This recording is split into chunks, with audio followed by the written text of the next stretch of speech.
ভারতও গ্রাস করতে, ভারতের যে 7 সিস্টার আছে ওটা সাইজ করতে বাংলাদেশের একদিনও লাগবে না। সুবহানাল্লাহ কন্যা গান ইউনুস একেবারে মুদি বুড়ে আঙুল দেখাচ্ছে, এই দেখ তোর ভারত আমার দরকার না, আমি চীনত যাই। চীনত যাই ভাই যে 30টা প্রকল্প বাঁধ লিয়ে যাচ্ছে, এত কিছু লিয়ে যাচ্ছে, বুঝছেন ভারতের মুদি গলা থাকবে। লালমনিরহাটে এমন একটা বিমানবন্দর তৈরি করতেছে, বুঝলেন ভারতও গ্রাস করতে, ভারতের যে 7 সিস্টার আছে ওটা সাইজ করতে বাংলাদেশের একদিনও লাগবে না। সুবহানাল্লাহ কন্যা গান এই হাসিনার হুমকি, ফেঙ্গি কুত্তের হুমকি, ওরা লাভ আছে কেন পাগলা। ফেঙ্গি কুত্তা যখন হুমকি দেয় তখন কি করে, যে একটা বড় কুত্তা আসে পাশার তলে নিয়ে আস দেয়, জোরে খান কথা ঠিক কিনা। হাসিনা হলো ফেঙ্গি কুত্তে, ওর হুমকিত কাম হবে। এই হাসিনার হুমকি, ফেঙ্গি কুত্তের হুমকি, ওরা লাভ আছে কেন পাগলা। ফেঙ্গি কুত্তা যখন হুমকি দেয় তখন কি করে, যে একটা বড় কুত্তা আসে পাশার তলে নিয়ে আস দেয়, জোরে খান কথা ঠিক কিনা। হাসিনা হলো ফেঙ্গি কুত্তে, ওর হুমকিত কাম হবে। কি মনে করতেছেন ইউনূস সরকার আসার পরে দেশের উন্নতি হচ্ছে না অবনতি হচ্ছে? এতক্ষণ কয়বার জেনারেটর চালু করা লাগলো না, এতক্ষণ কয়বার জেনারেটর চালু, মানে 8 ঘন্টা পরে কারেন্ট নেই, 8 ঘন্টা পরে কারেন্ট নেই, জোরে কোন কথা ঠিক কিনা। কারেন্ট যায়, রমজান মাসে গেছিল, এর আগে হাসিনার সময় ইফতার করবার কেবল বসে বিসমিল্লাহ করে মুখত দেবো, কারেন্ট নেই। তারাবির যায় কেবল 4 রাকাত নামাজ হতে কারেন্ট নেই। সেহরির সময় পানি ভরে নিয়ে যাচ্ছে, কারেন্ট নাই। কি শোনেন, মানুষ বুড়া হলে কাজ একটু ধীর গতিতে হবে। ওনার বয়স হলো 85 বছর, ধীর গতিতে কিন্তু সবাই ধরা পড়বি, আজও ধরা পড়ছে, তোর কোন কথা ঠিক না। আস্তে আস্তে ইন্নাল্লাহা মাস সাবিরিন, ধৈর্যশীলদের সঙ্গে আল্লাহ আছে বাজান। বাংলাদেশের যিনি ক্ষমতার চেয়ারে বসে আছেন তার নাম কি? ইউনুস নবীরে খাইল মাছেতে গিলিয়া, ফেরেশতা পাঠাইলেন আল্লাহ এসমে আজম দিয়া, দমে দমে সে হরদম পড়ে সে এসমে আজম, মাছেরই উদর হইতে বাঁচাইলা প্রাণ। ইউনুস যখন ক্ষমতায় বসলো তখন ভারত মনে করলো হাসিনা তো বাংলাদেশ আমাকে গোলাম বানাতে গেছে রে। কিন্তু এই মরদ প্রথম খুবই হুমকি ধমকি দিল না, কারণ ভারত দিল কি দিল না, পেঁয়াজ বন্ধ করে দেব, আলু বন্ধ করে দেব, চিনি বন্ধ করে দেব। ইউনুস কই দে দে,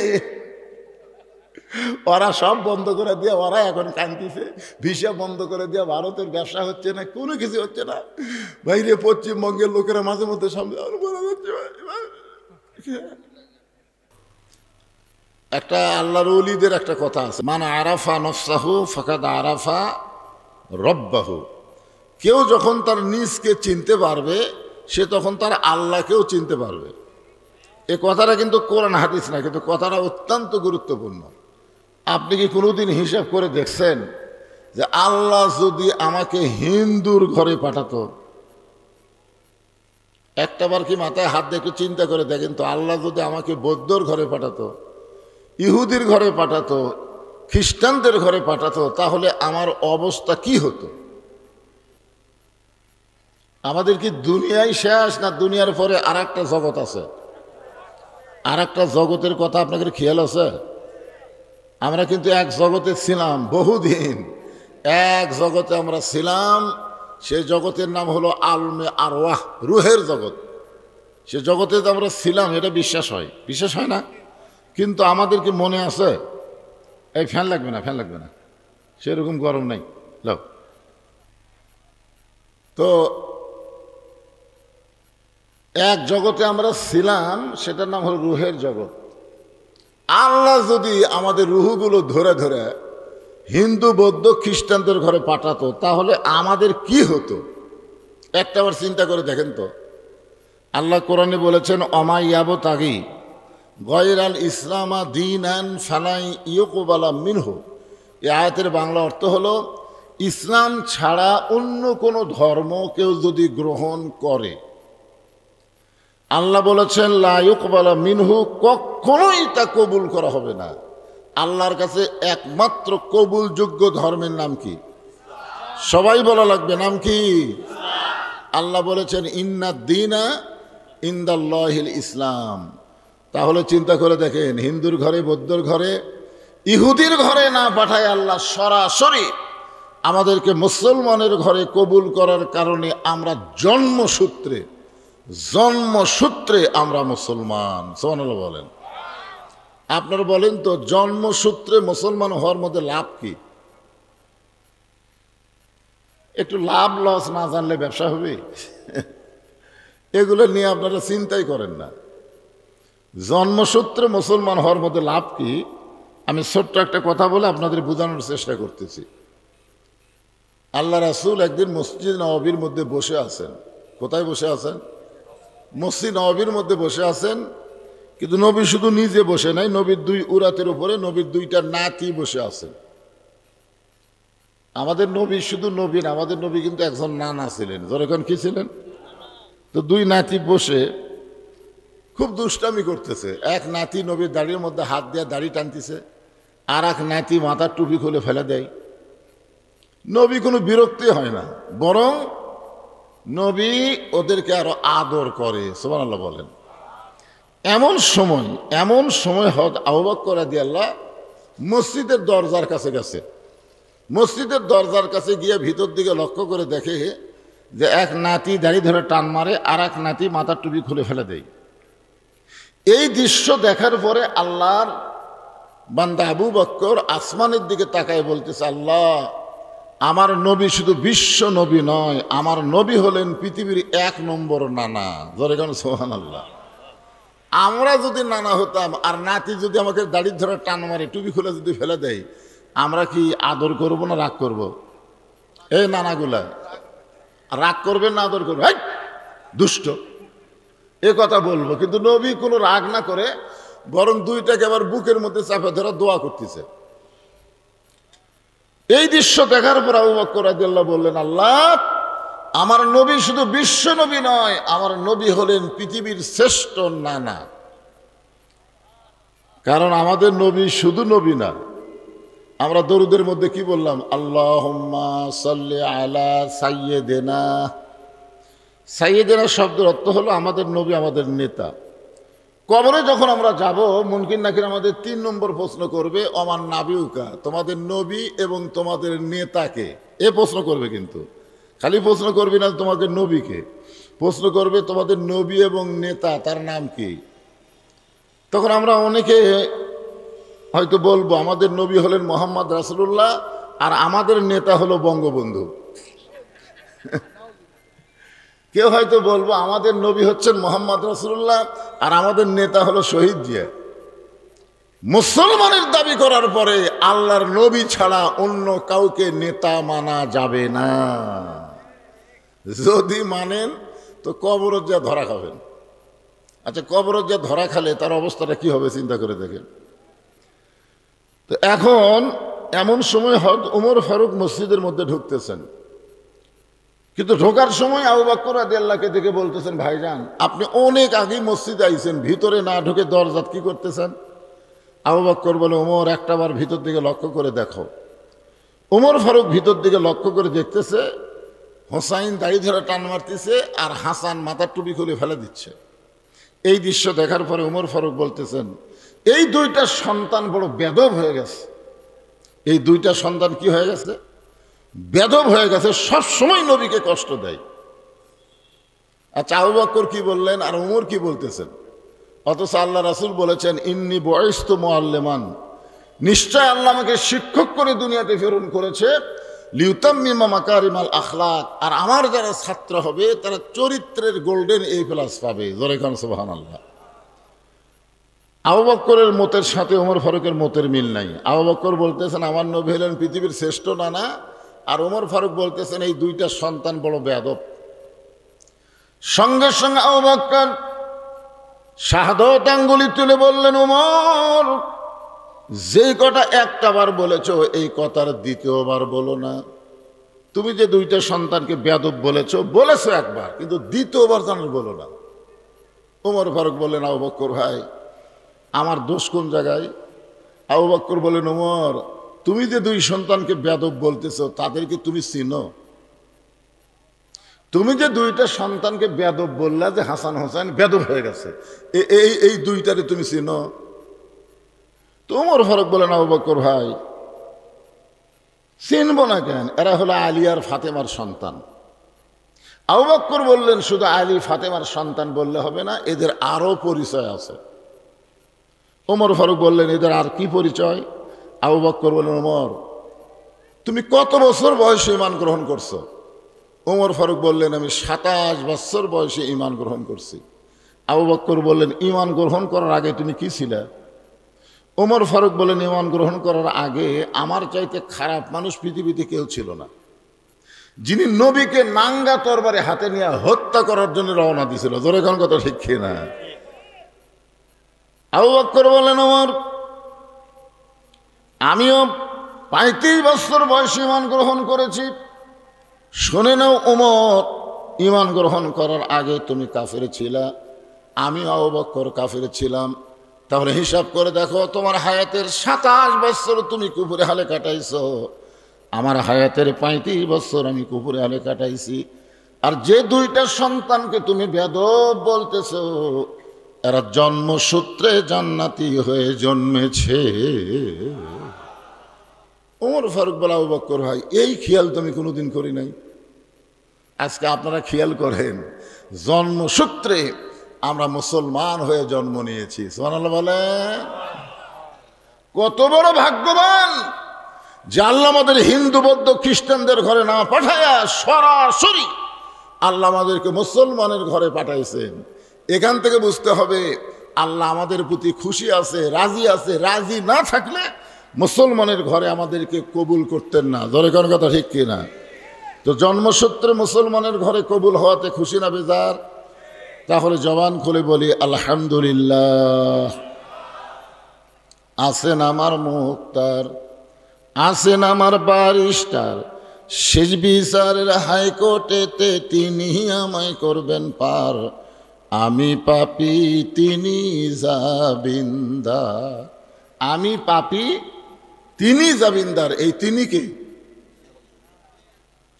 সবাই কর পারতেছে না। আরে পাগলা, কোনো কালে যদি আমরা ঠেকে যাই, ঠেকে যাওয়া বোঝেন না? অনেকে বলেন, এই আমার মোবাইল নম্বর রাখ, আমার মোবাইল নম্বর রাখ, কোনো সময় তুই যদি ঠেকে যাস আমাকে কল করিস। তখন কি কয়, আমার এমপি আছে রে, আমার চেয়ারম্যান আছে, ওসি সাহেব আমার হাতের লোক। আল্লাহ যখন হাকিম হয়ে আমাদেরকে আসামি বানায় বিচার শুরু করবেন, ওই সময় আমাদের নবী আমাদের উকিল হবেন, ব্যারিস্টার হবেন, আমাদেরকে সুপারিশ করে জান্নাতে পৌঁছায় দিবেন। এমন নবীর উম্মত হওয়াতে খুশি না বেজার? তাহলে জবান করে আর একবার বলি আলহামদুলিল্লাহ।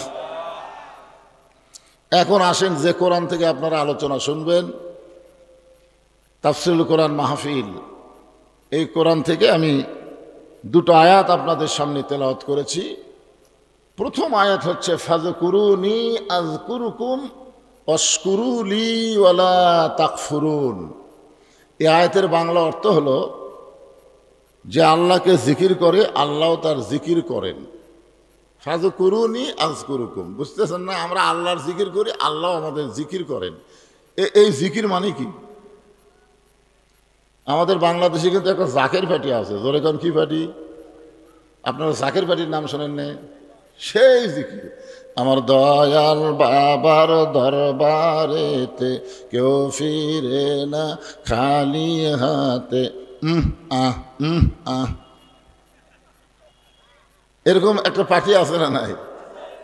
কি কয় হাই রে! আল্লাহ বলতেছেন ফাযকুরুনি আযকুরকুম, যে আমাকে জিকির করে আমি আল্লাহ তার জিকির করি। এখানে জিকির শব্দের অর্থ হলো স্মরণ করা, বিপদে আপদে সুখে শান্তিতে সবসময় স্মরণ করা লাগবে। কাকে? আরো ধরে কন। তার মানে বোঝা যাচ্ছে আল্লাহ ছাড়া আমাদের কেউ নাই। একবার মুসা আলাইহিস সালাম রাস্তা দিয়ে যাচ্ছিলেন, রাস্তা দিয়ে যাওয়ার সময় দেখে রাস্তার বাম পাশে বসে শয়তান কান্দিচ্ছে। কে কান্দিছে? শয়তান কাঁদতেছে। তো মুসা বলতেছে, শয়তান কান্দো কেন? বলে, আমাকে তো আল্লাহ বার করে দিছে, আল্লাহর এরিয়ার মধ্যে রহমতের মধ্যে আমাকে আর ঢোকার চান্স নেই, আমাকে মারদুত মানে বার করে দিছে, যা তুই বার হয়ে যা। তা আমি কাঁদতেছি এই কারণে, আপনি যখন আল্লাহর কাছে যাচ্ছেন, তুর পর্বতে মানে আল্লাহর সাথে যখন কথা বলবার যাচ্ছেন, তখন একটু আপনি আমার কথা আল্লাহকে বলবেন। তো মুসা আলাইহিস সালামকে বলতেছে কি বলবো, যে আমার কথা বলবেন, আমি একটু তওবা করে ভালো হবার চাই, শয়তানি করবার আর মন চাচ্ছে না। মানে আমি শয়তানি আর কি করব, আমার চাইতে মানুষ শয়তান বড় হয়ে গেছে, মানে মানুষের শয়তানের কাছে আমার শয়তান আর কুলাচ্ছে না। যেরকম রমজান মাসে রাসূল বলেছেন আল্লাহ শয়তানকে জাহান্নামের শিকল দিয়ে বন্ধ করে থই, রমজান মাসে কিন্তু ইবলিস শয়তানকে আল্লাহ কি করে, জাহান্নামের শিকল দিয়ে বন্ধ করে থই। তারপর আমাদের রমজান মাসে শয়তানি কম হয় না বেশি হয়? তো মানে মানুষ শয়তান, ইবলিস শয়তানের চাইতে বড় হয়ে গেছে। যার কারণে বলতেছে আপনি যখন যাচ্ছেন আল্লাহর কাছে আমার কথা একটু বলবেন, আল্লাহ যেন আমাকে মাফ করে দেয়, আমি তওবা করে ভালো হবার চাই। মুসা আলাইহিস সালাম বলতেছেন শয়তান তুই যদি তওবা করে ভালো হোস তাহলে আর তো কোনো টেনশনই নাই, কারণ শয়তান ভালো হয়ে গেলে দুনিয়ার মানুষ এমনি ভালো হবে। তো মুসা আলাইহিস সালাম তুর পর্বতে গিয়া আল্লাহর সঙ্গে কথাবার্তা বলতেছে, কথাবার্তা বলতে বলতে একসময় মুসা নবী বলতেছে আল্লাহ এখন আমি যাই। তা আল্লাহ বলতেছে তুমি মনে হয় আর কিছু বলবা, না আমার আর বলার কিছুই নাই। তা আল্লাহ বলতেছে মুসা তোমাকে যে শয়তান বললো, আল্লাহ আপনার সাথে কথা বলতে বলতে শয়তানের কথা আমার মনই নাই। আল্লাহ বলতেছে মুসা দুনিয়ার সবাই সবাইকে ভুলতে পারে কিন্তু আমি আল্লাহ কোনোদিন কাউরে ভুলি না। এখান থেকে বোঝা গেল যে আল্লাহ কোনোদিন কাউরে ভোলে না সে আল্লাহকে স্মরণ করতে হবে, আল্লাহ ছাড়া অন্য কাউকে স্মরণ করা যাবে।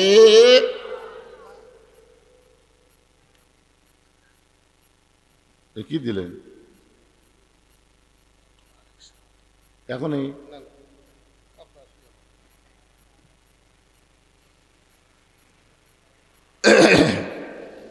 মাদ্রাসার মাহফিল মানে এত বক্তা হচ্ছে বুঝলেন, আজকে বক্তাই বেশি, মানে শ্রোতার চাইতে বক্তা বেশি নাকি। আমি এখানে মাগরিবের নামাজের পরপরই আইছি, কারণ এখন বৈশাখ মাস। আল্লাহ যে আপনাকে আসমান ভালো রাখছে এটা আল্লাহর রহমত, ঠিক কিনা বলেন? কারণ যে হারে চারিদিকে শুরু হয়েছিল আল্লাহ রহম করছে। পিছনে যারা দাঁড়িয়ে আছেন ভাইজান, আমি কেউ আছি না বক্তা, না না না, অনেকে মনে করছে যে ঢাকার থেকে বক্তা আসছে রে, কি করতে কি কয়। আমি হলাম আপনাদের পকেটের বক্তা, জোরে কোন কথা ঠিক কিনা? আপনারা বলেন তো কার পকেটে আমার ওয়াজ নাই? আপনাদের আদম দিঘির বহু লোক আমাকে কয় হুজুর আপনার ওয়াজ না দিলে আমার ঘুমই ধরে না, মানে ঘুমানোর সময় আমার ওয়াজ দেয়া তারপরে ঘুম পাড়ে। আরে মা বোনেরা তো আমার ওয়াজের সেই পাগলি, একে বসার ব্যবস্থা করছেন নাকি? মা বোনদের বসার মায়ের জোরে কথা বলা যাবে না, চুপ করে ওয়াজ শোনা লাগবে। তো মুসা বলতেছে আল্লাহ শয়তানের কথা আমার মনেই নাই। আল্লাহ বলতেছে মুসা শয়তান যখন আবার তোমাকে ধরবে তুমি বলে দিও আমি আল্লাহ শয়তানের তওবা কবুল করব, তবে তওবাটা হলো আদমের কবরের কাছে গিয়ে যদি একটা সেজদা করে তাহলে আমি আল্লাহ শয়তানকে মাফ করে দিব। যখন আদম জীবিত ছিল তখন তো করেনি, সেজদা না করার কারণেই তো শয়তান হয়ে গেছে নাকি কখন? তো এখন যখন আদম দুনিয়াতে নাই, তো আদমের কবর আছে, ওই কবরে যা খেলে একটা সেজদা দিলেই আমি আল্লাহ শয়তানকে মাফ করে দেব। তো মুসা আলাইহিস সালাম যখন আসতেছে উত্তর পথে ফিরে, তখন শয়তান বলতেছে আল্লাহ মুসা আমার খবর কি? বলে তোমার কথা আমাকে আল্লাহ বলার মনেই নাই, বরং আল্লাহ পাকে আমাকে জানায় দিল শয়তান যদি তওবা করতে চায় তাহলে আদমের কবরে যেন একটা সেজদা দেয়। শয়তান বলতেছে বাঁচা থাকতেই দেইনি, আর মরা মানুষের কবর সেজদা দেব? এই কথা বলার পিছনে কারণ হলো ফাযকুরুনি আযকুরকুম, আল্লাহ বললেন যে আমাকে স্মরণ করে আমি আল্লাহ তাকে স্মরণ করি। আল্লাহর একজন মস্ত বড় পয়গম্বর, নাম হলো নূহ নবী। জোরে বলেন নাম কি? শুকনা জায়গায় একটা নৌকা তৈরি করতেছেন। শুকনা জায়গায় নৌকা তৈরি যখন করে এমন সময় এক বুড়ি মানুষ লাঠিতে ভর দেয়, সে বলে বাবা নূহ এই শুকনা জায়গায় নৌকা বানানোর কারণ কি? নূহ বললেন বুড়িমা বন্যা নামক একটা গজব হবে, যেই গজবে গোটা পৃথিবী ধ্বংস হয়ে যাবে, গোটা পৃথিবী পানির তলে 40 দিন পর্যন্ত ডুবে থাকবে, এমনকি পাহাড় পর্বত পর্যন্ত বন্যার পানিতে ডুবে যাবে। এই নৌকার মধ্যে যারা জায়গা পাবে কেবলমাত্র তারাই জীবিত থাকবে। সুবহানাল্লাহ বলেন। বুড়ি বলতেছে, বাবা নূহ, এত বড় বন্যার গজবে সবাই যদি নৌকায় উঠতে চায় তাহলে তোমার ছোট্ট নৌকার মধ্যে কি সবার জায়গা হবে? নূহ বললেন, বুড়িমা, এ নৌকায় ওঠার শর্ত হলো আল্লাহর বান্দা বান্দি যারা, ইমানদার বান্দা বান্দি যারা নৌকার মধ্যে জায়গা পাবে তারা। সঙ্গে সঙ্গে বুড়ি বললেন, বাবা, আমি তাহলে ইমানদার বান্দি হবার চাই। নূহ বললেন, তাহলে আমার সঙ্গে পড়েন, লা ইলাহা ইল্লাল্লাহু নূহ নবিয়ুল্লাহ। নূহ বলতেছে, বুড়িমা, আপনার আর কোনো টেনশন নাই, আপনার আর কোনো টেনশন নাই। বন্যা গজব যখন শুরু হবে আমি আপনার হাত ধরে নৌকায় উঠায় নেব। সঙ্গে সঙ্গে বুড়ি বললেন, আলহামদুলিল্লাহ। আচ্ছা, নৌকায় হাত ধরে কে তুলবে, আল্লাহ না নূহ? যখন কে তুলবে? আল্লাহ তুলবে। নূহ বলতেছে, বন্যা গজব যখন শুরু হবে আমি তখন তোমাকে হাত ধরে নৌকায় উঠাই নেব। বুড়ির উচিত ছিল প্রশংসা করা, বাবা নূহ, তুমি অত্যন্ত ভালো মানুষ বাবা, বিপদের সময় তুমি আমাকে হাত ধরে নৌকায় উঠাবা। কিন্তু বুড়ি নূহুর প্রশংসা না করে বুড়ি বললেন কি, আলহামদুলিল্লাহ। কিন্তু আমাদের বাংলাদেশে অনেকে আছে, আমার নেতার চরিত্র ফুলের মতন পবিত্র, নামাজ পড়ে না এক ওয়াক্ত। এরকম প্রশংসা করার চামচা আছে না নাই? জোরে কেন আছে না নাই? কোন নেতার প্রশংসা করা যাবে না, একমাত্র একজন নেতা। লাকাদ কানা লাকুম ফি রাসূলিল্লাহি উসওয়াতুন হাসানা। আল্লাহ বলেছেন, সফলতা যদি অর্জন করতে চাও তাহলে দুনিয়ার সমস্ত পানসে নেতা বাদ দিয়া মোহাম্মদ রাসূলকে তোমাদের আদর্শের নেতা হিসাবে গ্রহণ করে না। বিশ্ব নবীর চরিত্র এটা বলতে ম্যান করতেছেন। আল্লাহ কোরআনে বলেছেন, ও ইন্নাকা লা আলা খুলুকিন আযীম। আমার নবীর চরিত্র হলো মহান চরিত্র। আল্লাহর আজিম নাম নবীর চরিত্রের মধ্যে ঢুকাই দিয়েছেন। এই জন্য যেই বলবো বিশ্ব নবীর চরিত্র, আপনার বলবেন ফুলের চাইতেও পবিত্র।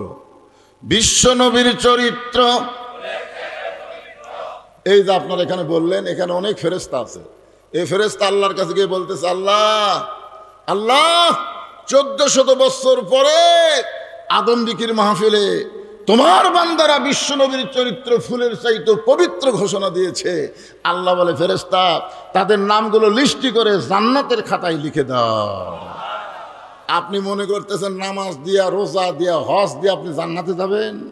সামান্য একটা ওসিলাই আল্লাহ আপনাকে জান্নাত দিবার পারে। জোরে কোন কথা ঠিক কিনা? হ্যাঁ। বুড়ি চলে গেল, এরপরে বন্যা গজব শুরু। গোটা পৃথিবী বন্যার গজবে ডুবে গেল। এমনকি হিমালয় পাহাড় পর্যন্ত বন্যার নিচে 40 দিন থাকলো। এক সময় আল্লাহ তাআলা পানি কমে দিল। নূহ নবীর নৌকা যদি পর্বতের কিনারায় ভেঙে গেল। আল্লাহ ডাক দেবা, নূহ খবর কি? নূহ বলতেছে, নৌকার মধ্যে যারা জীবিত আছে তারা, নৌকার বাহিরে যারা ধ্বংস হয়েছে তারা। কথা তো ঠিকই বলছে, নৌকার ভিতরে যারা জীবিত আছে তারা, নৌকার বাহিরে যারা ধ্বংস হয়েছে তারা। আল্লাহ বলে, নূহ, বুড়িটার খবর কি? নূহ বলতেছে, আল্লাহ, আমার মনই নেই। চিন্তা করছেন, একটা বিপদে পড়লে একটা নবী পর্যন্ত ভুলে যায়। আর কতগুলা পাগলা কয়, হুজুর আমার কোনো টেনশন নাই, আমি পীর ধরছি হুজুর, আমি পীর ধরছি। পীর ধরছো?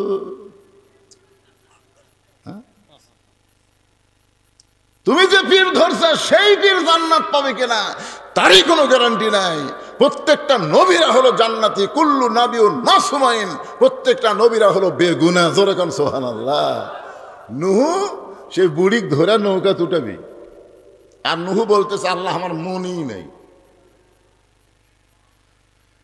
আল্লাহ বলে, নূহ তাহলে বুড়িটার খবর কি? নূহ বলতেছে, দুনিয়ার ধ্বংস সবাই হয়ে গেছে, তাহলে বুড়িটাও ধ্বংস। আল্লাহ বলে, নূহ আজগুবি কোনো কথা বলা যাবে না। কথা বলতে গেলে তদন্ত করে কথা বলা লাগবে। আপনারা এলাকার মানুষ কি করেন? আজগুবি। আজগুবি বোঝেন? আজগুবি মানে অজাতা। অজাতা মানুষ কথা কয় যে বলবি সেটা এত টেকাইলে কি করে রে? দেখবেন চাষটলে বসে গল্প করে, আরে এত টাকা লে, এই টাকা লে কি করেনি? আপনারা বলেন তো, এই কথা কিন্তু আজগুবি কথা। যদি আপনারা তদন্ত করেন, যদি আপনারা দেখেন তো এই টাকাগুলো নিয়ে বৈদেশিক কি করে, তাহলে তদন্ত করতে গিয়ে তাকে দাওয়াত দিবার যান, যাই দেখবেন তাই মসজিদ, মাদ্রাসা, এতিমখানা, এমনকি সাইদি হুজুরের নামে এবার একটা অডিটোরিয়াম তৈরি করা হয়েছে। এইগুলো করতে গিয়ে পৃথিবীর কারো কাছ থেকে একটা টাকাও দান সদ্গা নেওয়া হয়নি। সমস্ত টাকা হলো আপনার ওয়াজের পরে যে টাকা দেন, সেই টাকা দিয়ে আমি মসজিদ, মাদ্রাসা, এতিমখানা চালাই। তাহলে এটা তদন্ত করার দরকার আছে না নাই? জোরে গান আছে না নাই? প্রথম মাদ্রাসা শুরু করছি 12 শতক জায়গার উপর, সেই মাদ্রাসা হয়ে গেছে 235 শতক। তাহলে চিন্তা করা লাগবে, এ টাকা তো আমার বাপের না, এ টাকা আমার মায়ের না, এ টাকা হলো জনগণের টাকা। ওয়াজের পরে আমাকে যেটা দেয় সেই টাকা দিয়ে আমি মসজিদ, মাদ্রাসা চলাই। তাহলে তদন্ত করার দরকার আছে না নাই? তো তদন্ত না করে আজগুবি চা খানার দিবা উল্টা কোন এতটুকু কি? আল্লাহ বলেন, নূহ, আজগুবি কোনো কথা বলা যাবে না, কথা বললে তদন্ত করে কথা বলতে হবে। এবার নূহ নবী তদন্ত করতে গিয়ে দেখে বুড়ি তো দূরের কথা, বুড়ির ঝুবড়ি বাড়ি পর্যন্ত কিছুই হয়নি। বন্যার গজবে গোটা পৃথিবী ধ্বংস, অথচ বুড়ি তো দূরের কথা, বুড়ির ঝুবড়ি ভাঙ্গা বাড়ি পর্যন্ত কিছুই হয় নাই। নূহ নবী চমকে ওঠে ডাক দিলেন, বুড়িমা। সঙ্গে সঙ্গে বুড়ি টোপলা নিয়ে হাজির। টোপলা টোপলা তো নূহ নবী বলতেছেন, বুড়িমা টোপলা খান? বলে সাইজ হয়ে বসে আছি। সাইজ হইয়া? জোরে কান কি হইয়া? আপনারা বলেন তো, নূহ নবী যেরকম বুড়িমাকে ডাক দিয়েছে, এরকম আল্লাহও কিন্তু আমাদেরকে মৃত্যুর জন্য ডাক দিবে। জোরে কান কথা ঠিক কিনা? একটা গানও আছে, আপনারা শোনেননি? ডাক দিয়েছেন, ডাক দিয়েছেন আল্লাহ আমারে, রইব না আর বেশি দিন তোদের মাজারে, চলতে পথে 2 দিন থামিলাম। চলার পথে কয়দিন? এ গান যদি আপনারা যুবকেরা গাও, এই যুবকেরা তো বহু গান গায়। এই বরবাদ সিনেমার শাকিব খানের গান গাইতে গাইতে পাগলা হয়ে গেছে। আরে পাগলা, ওলা গান না গায়া এই গান গাও, প্রত্যেক পরতে পরতে সব পাওয়া। তাহলে আমার সঙ্গে বলো, ডাক দিয়েছেন দয়াল আমারে, রইব না আর বেশি দিন তোদের মাজারে, চলতে পথে 2 দিন থামিলাম, যাবার কালে একজন আর দেখা না পাইলাম, ও আমার সাদের মালা যায় রে ছিঁড়ে, রইব না আর বেশি দিন তোদের মাজারে। এই গানটা আমি খেয়াল করে দেখলাম, হাসিনা যখন পলে যাচ্ছিল, আপনারা দেখছেন হাসিনা পলানোর একটা ভিডিও দেখছেন? হাসিনা তার বোন শেখ রেহানা লিয়া যখন পলাচ্ছে, ওই সময় আমি ভিডিওটা খুব খেয়াল করে দেখলাম। হাসিনার বোন শেখ রেহানা নিচের দিকে তাকে হাঁটতেছে, মাটির দিকে তাকে হাঁটতেছে, আর হাসিনা খালি এইরকম। তখন হাসিনার মনের মধ্যে একটা গান হচ্ছে, চলতে পথে 2 দিন থামিলাম, যাবার কালে এক চামচারও দেখা না পাইলাম। হাই রে হাসিনার চামচা রে, আপনাকে আদম দিঘির গাবড়া কুটি রে, গাবড়া, গাবড়া কুটি, হাই রে গাবড়া রে, এই গাবড়া আমাকে আদম দিঘি ওয়াজ করবার দেয় না। তোর এখান কথা ঠিক কিনা? আমি এখন আদম দিক দিয়ে গাড়ি নিয়ে যাই, আর কেড়ে গাবলা একটা চামচাও নেই। হাসিনা খালি চারিদিকে তাকায়, চোখের পানি বের করে বলে, যাবার কালে এক চামচারও দেখা না পাইলাম। কি মনে করতেছেন ভাইজান? বুড়ি বলতেছে, রেডি হয়ে টোপলা টাপলি গোছায় বসে আছি, তুমি যখন আমাকে ডাক দিবা, বন্যা গজব থেকে বাঁচানোর জন্য নৌকায় ধরে তুলবা, আমার যেন বের হতে দেরি না হয়। আল্লাহ বলেছেন, লা তামুতুন্না ইল্লা ওয়া আনতুম মুসলিমুন, মুসলমান না হয়ে তোমরা কেউ মরিও না। তাহলে কোন সময় আমাদের মৃত্যু হবে আমরা কেউ বলতে পারি না। বলবার যদি না পারি, তাহলে সব সময় আমাদের সাইজ হয়ে থাকার দরকার আছে না নাই? নূহ নবী গালত হাত দেয়, কান্দার বলে, বুড়িমা বন্যা গজব শেষ, বন্যা গজব শেষ, গোটা পৃথিবী ধ্বংস হয়ে গেছে, অথচ আপনার বাড়িরও কিছু হয়নি, আপনারও কিছু হয়নি। বুড়িমা, আপনি এমন কি আমল করেন যে আমল করার কারণে আল্লাহ আপনার বাড়ি এবং আপনাকে হেফাজত করলো? বুড়ি বলতেছে, বাবা তোমার মনে নাই, তুমি যখন আমাকে বলছিলে হাত ধরে নৌকায় উঠাবা, তখন আমি জানি ইমানদার যারা ইমান গ্রহণ করেছে তাদের একটাই বিশ্বাস, দুনিয়ার সবাই সবাইকে ভুলতে পারে কিন্তু আল্লাহ কোনোদিন তাকে ভুলবে। তাহলে আমরা জিকির করব কার? এরপরে আল্লাহ বললেন, অশকুরুনি ওয়ালা তাকফুরুন, শুকুর গুজার করতে হবে আল্লাহর। যারা আল্লাহর শুকুর গুজার করবে না, আল্লাহর শুকুর গুজার না করলে কুফরি হয়ে যাবে। জোরে কোন ঠিক কি না? এখন আপনারা বিশ্বাস করেন। এরপরে আল্লাহ বলতেছেন, ইয়া আইয়ুহাল্লাযীনা আমানুস্তাঈনু বিস-সাবরি ওয়াস-সালাহ ইন্নাল্লাহা মা'আস-সাবিরিন। এই ইমানদার বান্দারা, এই পিছনে যারা দাঁড়িয়ে আছো, তোমরা কি ইমানদার না? এখানে আল্লাহ বলতেছেন ইয়া আইয়ুহাল্লাযীনা আমানু। খুব খেয়াল করেন, আপনারা যারা বসে আছেন এবং যারা দাঁড়িয়ে আছেন সবাইকে আমি বলবো, অনুরোধ করে বলতেছি, বসেন বসেন,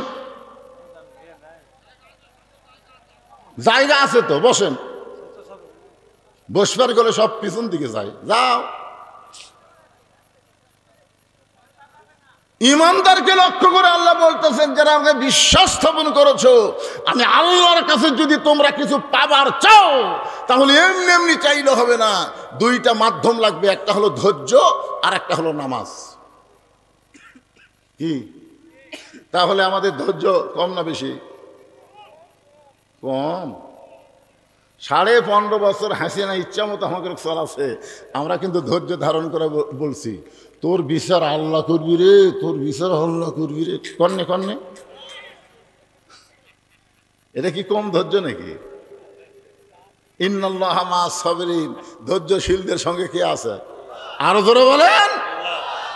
আজকে এখানে ধৈর্য নিয়ে বসেন, ধৈর্য নিয়ে বসেন, দেখেন আল্লাহ আপনাকে কেমনে সাথে থাকে। কোরআনের আয়াত দিয়ে আমি আপনাদের দেখাই দেব। এখন প্রথম কথা হলো, আল্লাহ ইমানদারকে লক্ষ্য করলেন, আমরা সবাই ইমানদার। সাহাবীরা জিজ্ঞাসা করলেন, ইয়া রাসূলুল্লাহ মা হুয়াল ঈমান, ঈমান সম্পর্কে আমরা জানতে চাই। আল্লাহ রাসূল বললেন, ইকরার বিল লিসান তাসদীক বিল জানান আমল বিল আরকান, এরই নাম হলো ঈমান। জবানে বলতে হবে লা ইলাহা ইল্লাল্লাহ, খালি জবানে বললে হবে না, এরপরে বলা হচ্ছে তাসদীক বিল জানান, কলিজার মধ্যে ঈমান। আচ্ছা, কলিজার মধ্যে যখন ঈমান থাকে তখন সেই মানুষটার চরিত্র কেমন হয়? আমি একটা দৃষ্টান্ত দিব, মনোযোগ দিয়ে শোনা লাগবে। এটা কিন্তু 1000 বছর আগেকার কথা না, 100 বছর আগেকার কথা না, এটা হাসিনার সময়ের কথা, বেশি দিন আগের কথা না। লোকটার নাম হলো মীর কাসিম আলী। লোকটার নাম কি? মীর কাসিম আলী। উকিলের নাম হলো তাজুল ইসলাম। উকিল সাহেব এসে বলতেছে, স্যার আজকে রাত 12টায় আপনার ফাঁসি হবে। তাসদীক বিল জানান মানে কলিজার মধ্যে ঈমান থাকলে সেই লোকটার চাল চরিত্র কেমন হয় একটু খেয়াল করেন। বলতেছে, স্যার আজকে রাত 12টায় আপনার ফাঁসি হবে। তো মীর কাসিম আলী বলতেছে, উকিল সাহেব এখন কয়টা বাজে? তো বলতেছে, এখন বাজে রাত 9:30। তখন বলতেছে, আলহামদুলিল্লাহ আলহামদুলিল্লাহ, এখনো 2.5 ঘন্টা আছে। আপনার বলেন তো, 2.5 ঘন্টা পর যার ফাঁসি হবে সে আলহামদুলিল্লাহ কবি? তার ঈমান তাকে বোঝা দিচ্ছে যে দুনিয়াতে আসা থাকার জন্য না, দুনিয়াতে আসলে যাওয়া লাগবে। তাসদীক বিল জানান যখন কলিজার মধ্যে অর্জন হবে, সেই লোকটা দুনিয়ার পাগল হবে না, সেই লোকটা আল্লাহর পাগল হবে। জোরে কোন কথা ঠিক কি না? বলতেছে, 2.5 ঘন্টা পর আমার ফাঁসি হবে, খামাখা 2.5 ঘন্টা চেতন থেকে লাভ কি? আমি 2 ঘন্টা ঘুম পাড়ি, 2 ঘন্টা ঘুম পাড়ি। উকিল সাহেব, যদি আমি চেতন না পাই তাহলে তুমি আমাকে চেতন করো। আপনার বলেন 2.5 ঘন্টা পর যার ফাঁসি হবে, তাই বলতেছে খামাখা বসে থাকা লাভ কি? আমি 2 ঘন্টা ঘুম পাড়ি, যদি চেতন না পাই তাহলে তুমি আমাকে ডাক দিও। উকিল খেলে ওটমোট কামনা এরকম করে ফাঁসি হবি ওরি, আর ওই ঘুম পাড়বি, চেতন পাবি না, আমার ডাক দেওয়া লাগবে। উকিল মনে মনে চিন্তা করতেছে, ফাঁসির চিন্তায় লোকটা পাগল হয়ে গেছে, এর সাথে গল্প করে লাভ নেই। মনের দুঃখে উকিল তাজুল ইসলাম যখন বাইরে গেছে, রাত যখন 11:30, এমন সময় উকিল ফাঁসির কন্ডম সেলে ঢুইকে দেখে মীর কাসিম আলী নাক ডাকা ঘুম পাড়তেছে। আর মাত্র আধ ঘন্টা পরে এই লোকটার ফাঁসি হবে, আর এই লোকটা নাক ডাকা ঘুম পাড়তেছে। সঙ্গে সঙ্গে পায়ের বুড়া আঙ্গুল লড়াইছে। মীর কাসিম আলী ঘুম থেকে চেতন পায়ের চুমকা বলতেছে, ভাই ফাঁসির সময় কি হয়ে গেছে? উকিল বলতে, স্যার এখনো আধ ঘন্টা আছে। আলহামদুলিল্লাহ। ওযু করে 2 রাকাত নামাজ পড়ে কোরআন থেকে সূরা মুলক আর মুজাম্মিল তেলাওয়াত করে ফাঁসির কন্ডম ছেলে সবচাইতে ভালো যে পাঞ্জাবি ছিল, সেই পাঞ্জাবি পরার পরে চিরুনি দিয়ে মাথা হাসড়ায় বলতেছে, উকিল দেখো তো আমাকে কেমন লাগতেছে। উকিল চোখের পানি বের করে কান্দে, স্যার আপনাকে শ্বশুর বাড়ি যাবেন, এক্ষুনি আপনার ফাঁসি হবে, এখনই আপনার ফাঁসি হবে, আর আপনি সুন্দর পাঞ্জাবি গায়ে দিয়ে মাথা চুল হাসড়ায় বলতেছেন আমার কেমন লাগতেছে। মীর কাসিম আলী মুচকি মুচকি হাসে আর বলে, উকিল ফাঁসি হবে আমার আর তুমি কাঁদতেছো। তাসদিক বিল জেনান, কলিজার মধ্যে ঈমান নিয়ে আমি ঘুমাইছিলাম, ওই ঘুমের ঘরে আল্লাহ পাক আমারে দেখাইছে অন্যায়ভাবে কাউকে যখন ফাঁসি দেওয়া হয় তার মৃত্যু হয় না, তার মৃত্যু হয় না।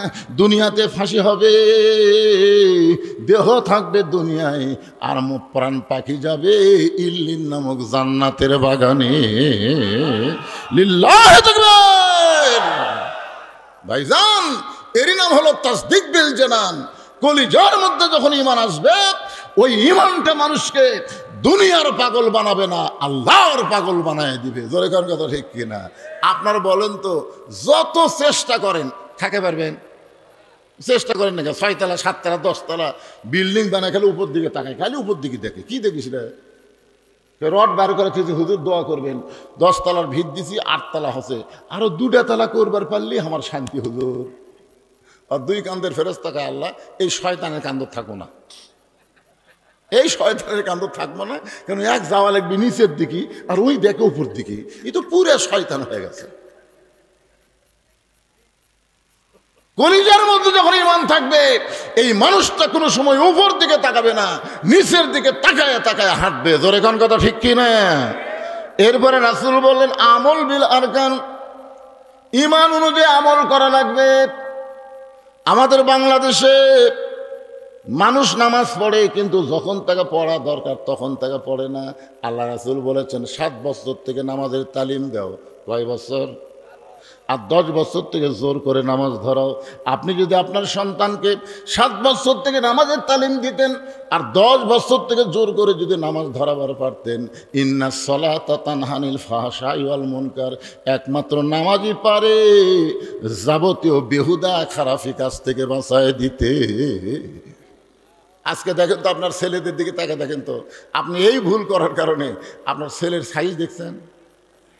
ঈদুল ফিতরের দিনে 128 জন ছেলে মোটর সাইকেল অ্যাক্সিডেন্ট করে মরে গেছে। আমি একদিন ঈদের পরের দিন আমার মাহফিল নগাঁও ছিল, আমি এই রাস্তা আসার সময় কতগুলো ছেলে মোটর সাইকেল চালাচ্ছে, আমি বললাম এই শালাকের পাশাত কি গুড়া কিরমি হজে নাকি রে? এই শোনেন, আপনি বাবা, আপনার ছেলেকে আপনি দেখবেন না? রাসূল বলেছেন 7 বছর থেকে ওকে নামাজের তালিম দাও, 10 বছর থেকে জোর করে নামাজ ধরাও। আপনার ছেলেদেরকে মেয়েদেরকে যদি আপনি 10 বছর থেকে নামাজ ধরাবার পারতেন, আপনাকে আর কোনো টেনশন করা লাগতো না। আল্লাহর কোরআনই বলেছে, ইন্নাস সালাতা তানহা আনিল ফাহশাই ওয়াল মুনকার, একমাত্র নামাজই পারে মানুষকে যাবতীয় খারাপি থেকে বাঁচাই দিতে। আমল বিল আরকান, ঈমানের 1 নম্বর আমল হচ্ছে নামাজ পড়া। যার নামাজ নাই তার ঈমান নাই। মনোযোগ দিয়ে শুনবেন, লা সলাতা লা ঈমানা, যার নামাজ নাই তার কি নাই? লা সলাতা লা দীনা, যার নামাজ নাই তার কোনো ধর্ম নেই। বাইনাল আবদি ওয়াল কুফরি তারকুস সালাত, বান্দার কাফেরের মধ্যে পৃথক করার জিনিসটার নামই হলো নামাজ। এবার আসেন, কোরআনের আয়াত হলো আস্তাইনু বিসসবরি ওয়াসসালাহ ইন্নাল্লাহা মাআস সাবিরিন। যদি আল্লাহর কাছে আমরা কিছু পাবার চাই তাহলে কয়টা জিনিস লাগবে? আপনার কি বিরক্ত হচ্ছেন? তাহলে দুইটা জিনিস লাগবে, একটা হলো ধৈর্য আর একটা হলো নামাজ। আপনারা বলেন তো কোন জিনিসের মধ্যে আমাদের ধৈর্য কম? দেখবেন যে ঘন্টার পর ঘন্টা চা খাচ্ছে, একবারে ঘড়ি দেখে না। আর মসজিদের মধ্যে ঢোকার পরই 5 মিনিট পরে জামাত হবি, ওই 5 মিনিটের মধ্যে ওই 5 বার ঘড়ি দেখবি। হ্যাঁ, পারবো না।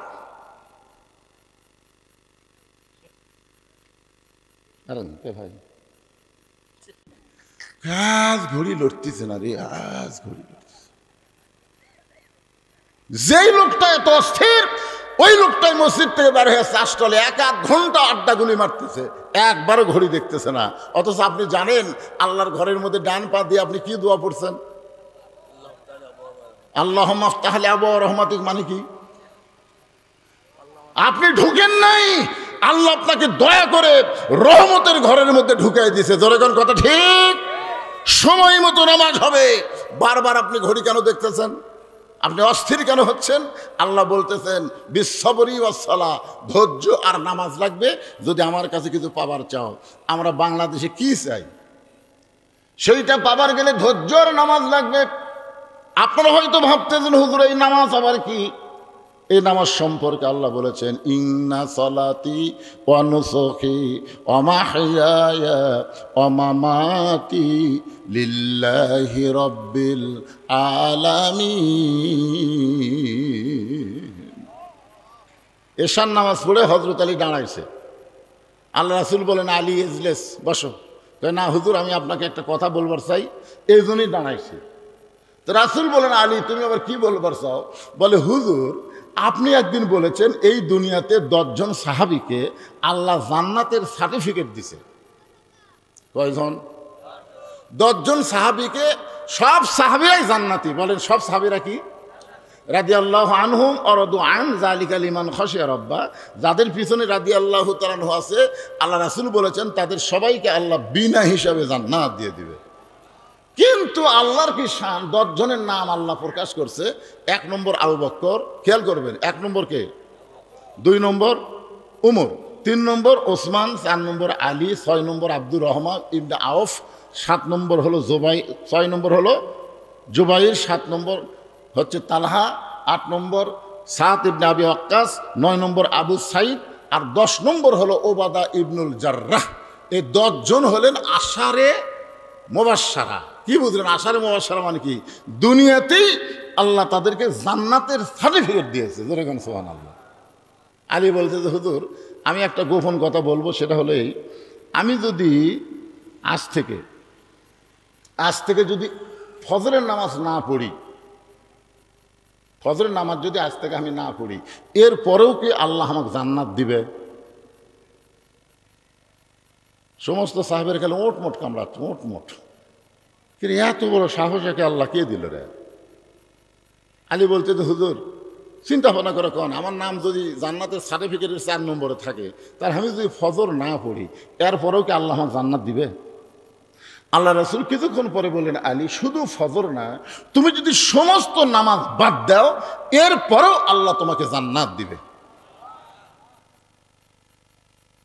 আলী বলতেছে একদিনে কি সব বাদ দেওয়া যায়? এতদিনের অভ্যাস, একদিনে সব বাদ দেওয়া যায় না। তো এই ফজরের নামাজ পড়তে আমার একটু বিরক্ত লাগে। আরামের ঘুম ভেঙ্গে সালাত খায়রুন নাম শোনার সাথে সাথে বিরক্ত লাগে। এই জন্যে আজ থেকে আমি আর ফজর পড়বো না।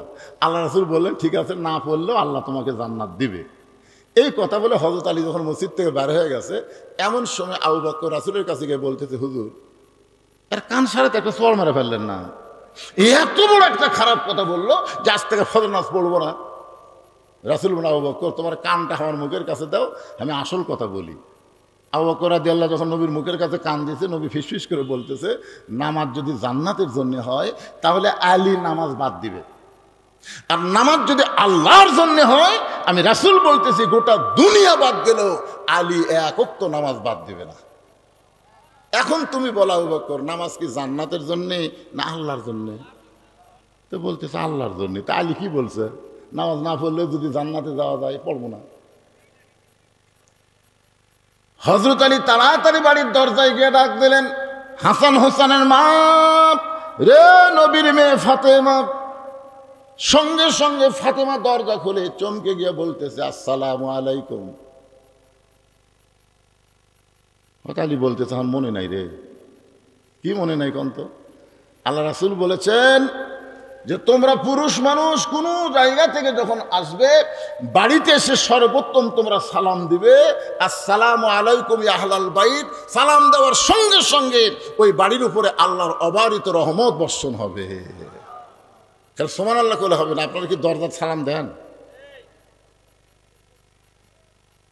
যে স্বামী স্ত্রীর মধ্যে সালামের আদান প্রদান আছে, ওই স্বামী স্ত্রীর কোনোদিন তালাক হবে না।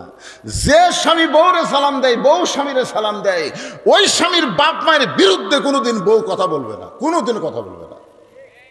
কিন্তু আমাদের সালাম কালাম নাই, খালি বউ খালি কানের মধ্যে বিষ ঢুকে দেয়, তোমার মা ভালো না, তোমার বাপ ভালো না। কি আজ থেকে সালাম দেওয়া শুরু করবেন? ফাতেমা বলতেছে, আসসালামু আলাইকুম। আলী বলতেছে, আর মনে নেই। ফাতেমা বলতেছে, সারা জীবন আপনি দরজা এসে আমাকে সালাম দেন, আর আজকে সালাম বাদ দেওয়ার কারণ কি? আলী মনে মনে ভাবতেছে, আজকে ঈশান ফজর নামাজ বাদ দিবার চাচ্ছি, তাই বলে কি আমার সালাম আল্লাহ কাড়াই নিল রেখে? হযরত আলী ফাতেমাকে বুকের মধ্যে নিয়ে বলে, ফাতেমা, আজকে আমাকে যেন ফজরের আযান শোনার পরে ডাক দিও না। হযরত বেলাল যখন আযান দিবে, ওই আজান শুনে যেন আমাকে ডাক দিও না। আমি নবীর কাছে বলে আইছি, আজ থেকে আর আমি ফজরের নামাজ পড়বো না, কারণ নামাজ না পড়লেও আল্লাহ আমাকে জান্নাত দিবে। ফাতেমা মুস্কি মুস্কি হাসতেছে, কারণ ফাতেমা হযরত আলীকে চিনে। প্রত্যেকটা বিবি তার স্বামীকে চিনে। জোরে কান, চিনি কি চিনে না? আমি কত বড় হুজুর, এটা আপনারা কেউ বলতে পারবেন না। এটা জানে হলো আমার বউ। আমি বইয়ের হাতে 500 টাকা দিয়ে বললাম, তুমি খালি একবার আমাকে হুজুর কও তো দেখি, তোমার মুখে হুজুর শুনতে কেমন লাগে? আমার বউ মুসকে মুসকে হাসে আর কয়, জনগণ আপনাকে চিনে না তাই হুজুর কয়। কিন্তু আমি আপনাকে চিনি, হুজুর হওয়া এত সহজ নয়। তাহলে আমাকে সবচাইতে যিনি বেশি চিনে তিনি কে? জোরে বলেন না কেন? তিনি কে? তিনি আমার বউ। তাহলে হযরত আলী যখন বলতেছে, আজকে ফজরের নামাজে আমাকে ডাক দিও না, ফাতেমা মুস্কি মুস্কি হাসতেছে। মুস্কি মুস্কি হাসার কারণ হলো, একদিন আল্লাহ নবী ফাতেমার ঘরের মধ্যে ঢুকে, ফাতেমা ঘরের কোনায় ছোট বাচ্চার মতন কাঁদতেছে। রাসূল ফাতেমার কাছে গিয়ে বললেন, মা, তুই এইভাবে কেন কাঁদতেছিস? ফাতেমা বলে, বাবা, দুনিয়াতে কি কোনো ধনু যুবক ছিল না যে যুবকের সঙ্গে আপনি আমাকে বিয়ে দিতেন? বাবা, এমন একটা গরিবের সঙ্গে আমার বিয়ে দিলেন। আমার সকালবেলা খাবার থাকলে রাতের বেলা থাকে না, রাতের বেলা কোনোদিন যদি খাবার পাই দিনের বেলা থাকে না। এই কষ্টের জীবন আমি আর সইতে পারি না। সঙ্গে সঙ্গে রাসূল বললেন, ফাতেমা, তুই কি জানিস মা, আমি সত্যিই দুনিয়ার যুবকদের সঙ্গে তোকে বিয়ে দিবার চাইছিলাম, কিন্তু ধনী যুবক কাছে আসার পরেও আল্লাহ তাআলা আলীর ব্যাপারে ঘটকালি করেছে। এখন বল ফাতেমা, আল্লাহ যদি আলীর ব্যাপারে ঘটকালি করে তাহলে আমি নবী কি করব? সঙ্গে সঙ্গে ফাতেমা বলতেছে, বাবা, আল্লাহ যদি আলীর ব্যাপারে ঘটকালি করে থাকে তাহলে শত কষ্টের মধ্যেও আর আমি কষ্ট পাবো না। রাসূল বলেছে, ফাতেমা, তোর একটা কথা বলি। বলে, কি কথা? হলো যে আল্লাহর পরে কাউকে যদি সেজদা দেওয়ার হুকুম থাকতো তাহলে প্রত্যেকটা বিবিকে বলতাম, স্বামীর পায়ে সেজদা করো। ফাতেমা, আল্লাহর পরে আলী হচ্ছে তোমার কাছে সব চাইতে দামি। ধরে কোন সুবহানাল্লাহ। সেদিন থেকে ফাতেমা বুঝবার পারছে তার স্বামী সাধারণ কোনো মানুষ নয়।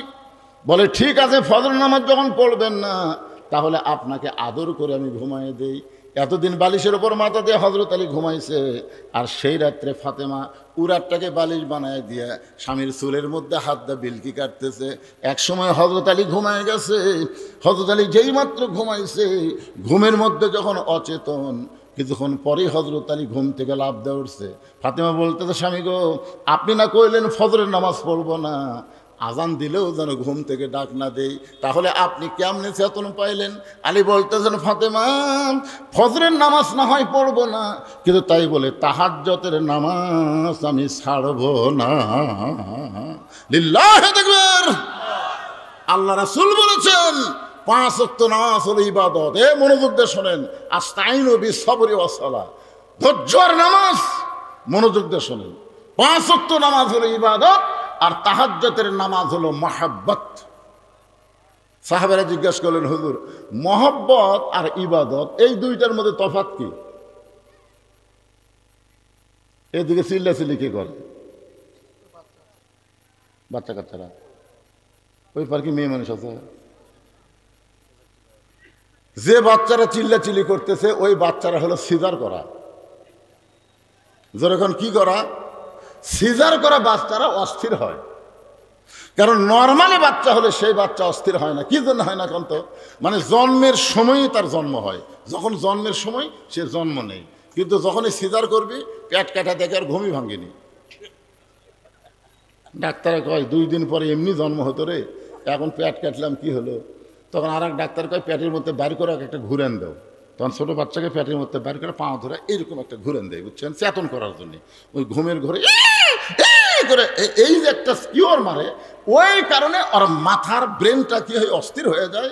আর অস্থির হওয়ার কারণে দুনিয়াতে মোবাইল ছাড়া ভাত খায় না, মোবাইল ছাড়া ওর কান্না বন্ধ হয় না। জোরে কোন কথা ঠিক কিনা? এই সিজার করা গুলো চিল্লাচ্ছে, সিজার করা। এই টেজের উপর যে কয়টা আমরা বসে আছি, আমরা সবাই হলো নর্মাল, আমরা কিন্তু সিজার না। আমার দাদি আমাকে বলছে, ভাই তোকে মায়ের পেট থেকে বাইর করে দেয়, তোর মাথা লম্বা হয়ে গেছিল রে, পরে তোর মাথা থাবড়ে থাবড়ে আমরা গোল করছি, দেখছেন? কি বলবো প্রসবের কথা, মা বিনে সেই ব্যথা কেউ তো বুঝিবে না। মাজন ঠেকিয়া সন্তানের দায়, অকালে মা মারা যায়, কেন সে মায়ের ভক্তি করবা না? এমন দরদি ভবে কেউ হবে না আমার মা গো। মারে মা, ও মা, বাচ্চা নরমালি হবে মা, তাহলে অধৈর্য হওয়ার কারণে এই সিজার করা। আর সিজার করবার গেলে ওই পেট কে লাড়ে? মেয়া ডাক্তার, একটা মরদ মানুষ ডাক্তার। কোন জায়গায় বাচ্চা আছে কুটি কাটা লাগবে, লেড়ে ছেড়ে। এই আপনার শরম নাই? আপনার বইয়ের পেট একটা মরদ মানুষ লাড়া কাটতেছে না কিছু? সিজার করাবো, সিজার করাবো। সিজার করলে মায়ের ক্ষতি, সিজার করলে বাচ্চার ক্ষতি। একটু মনোযোগ দিয়ে শোনেন, 5 ওয়াক্ত নামাজ হলো ইবাদত, আর তাহাজ্জুদের নামাজ হলো মহাব্বত। সাহাবারা জিজ্ঞাসা করলেন, হুজুর ইবাদত আর মহব্বতের তফাৎ কি? রাসূল বলেন, ইবাদতের বিনিময়ে মানুষ জান্নাত চায়, আর মহব্বতের বিনিময়ে মানুষ আল্লাহ চায়। এক বান্দা আছেন আমাদের সেজদায়, তাহাজ্জুদের। কোন নামাজ? আল্লাহ ডাক দেয়, বলে তুই যতই নামাজ পড় আর সেজদা কর, তোর ঠিকানা হলো জাহান্নাম। যেই বলছে তুই যতই নামাজ পড়ার সেজদা কর, তোর ঠিকানা হলো জাহান্নাম, ওই বান্দা সেজদা থেকে মাথা তুলে বলতেছে আলহামদুলিল্লাহ, আলহামদুলিল্লাহ। আল্লাহ কয়, কে রে পাগলা, তোকে জাহান্নাম দিলাম, তারপরে তুই আমার শুকর আদায় করতেছিস? সেজদাকারী বলতেছে, আল্লাহ আমি তো ইমানের কারণে জানি জান্নাতেরও মালিক তুমি, জাহান্নামেরও মালিক তুমি। তুমি জাহান্নাম বানায়, সেই জাহান্নাম যদি আমাকে দাও, আমার আপত্তি করে কোনো লাভ আছে? তুমি আমাকে জাহান্নাম দিবে, আলহামদুলিল্লাহ। তাও তো আমি বলতে পারবো আমার জায়গা আছে রে, আমি তাও বলতে পারবো আল্লাহর জাহান্নামে আমার জায়গা আছে। তুমি যদি বলতে জাহান্নামও নাই জান্নাতও নাই, তাহলে যাবো কোথায়?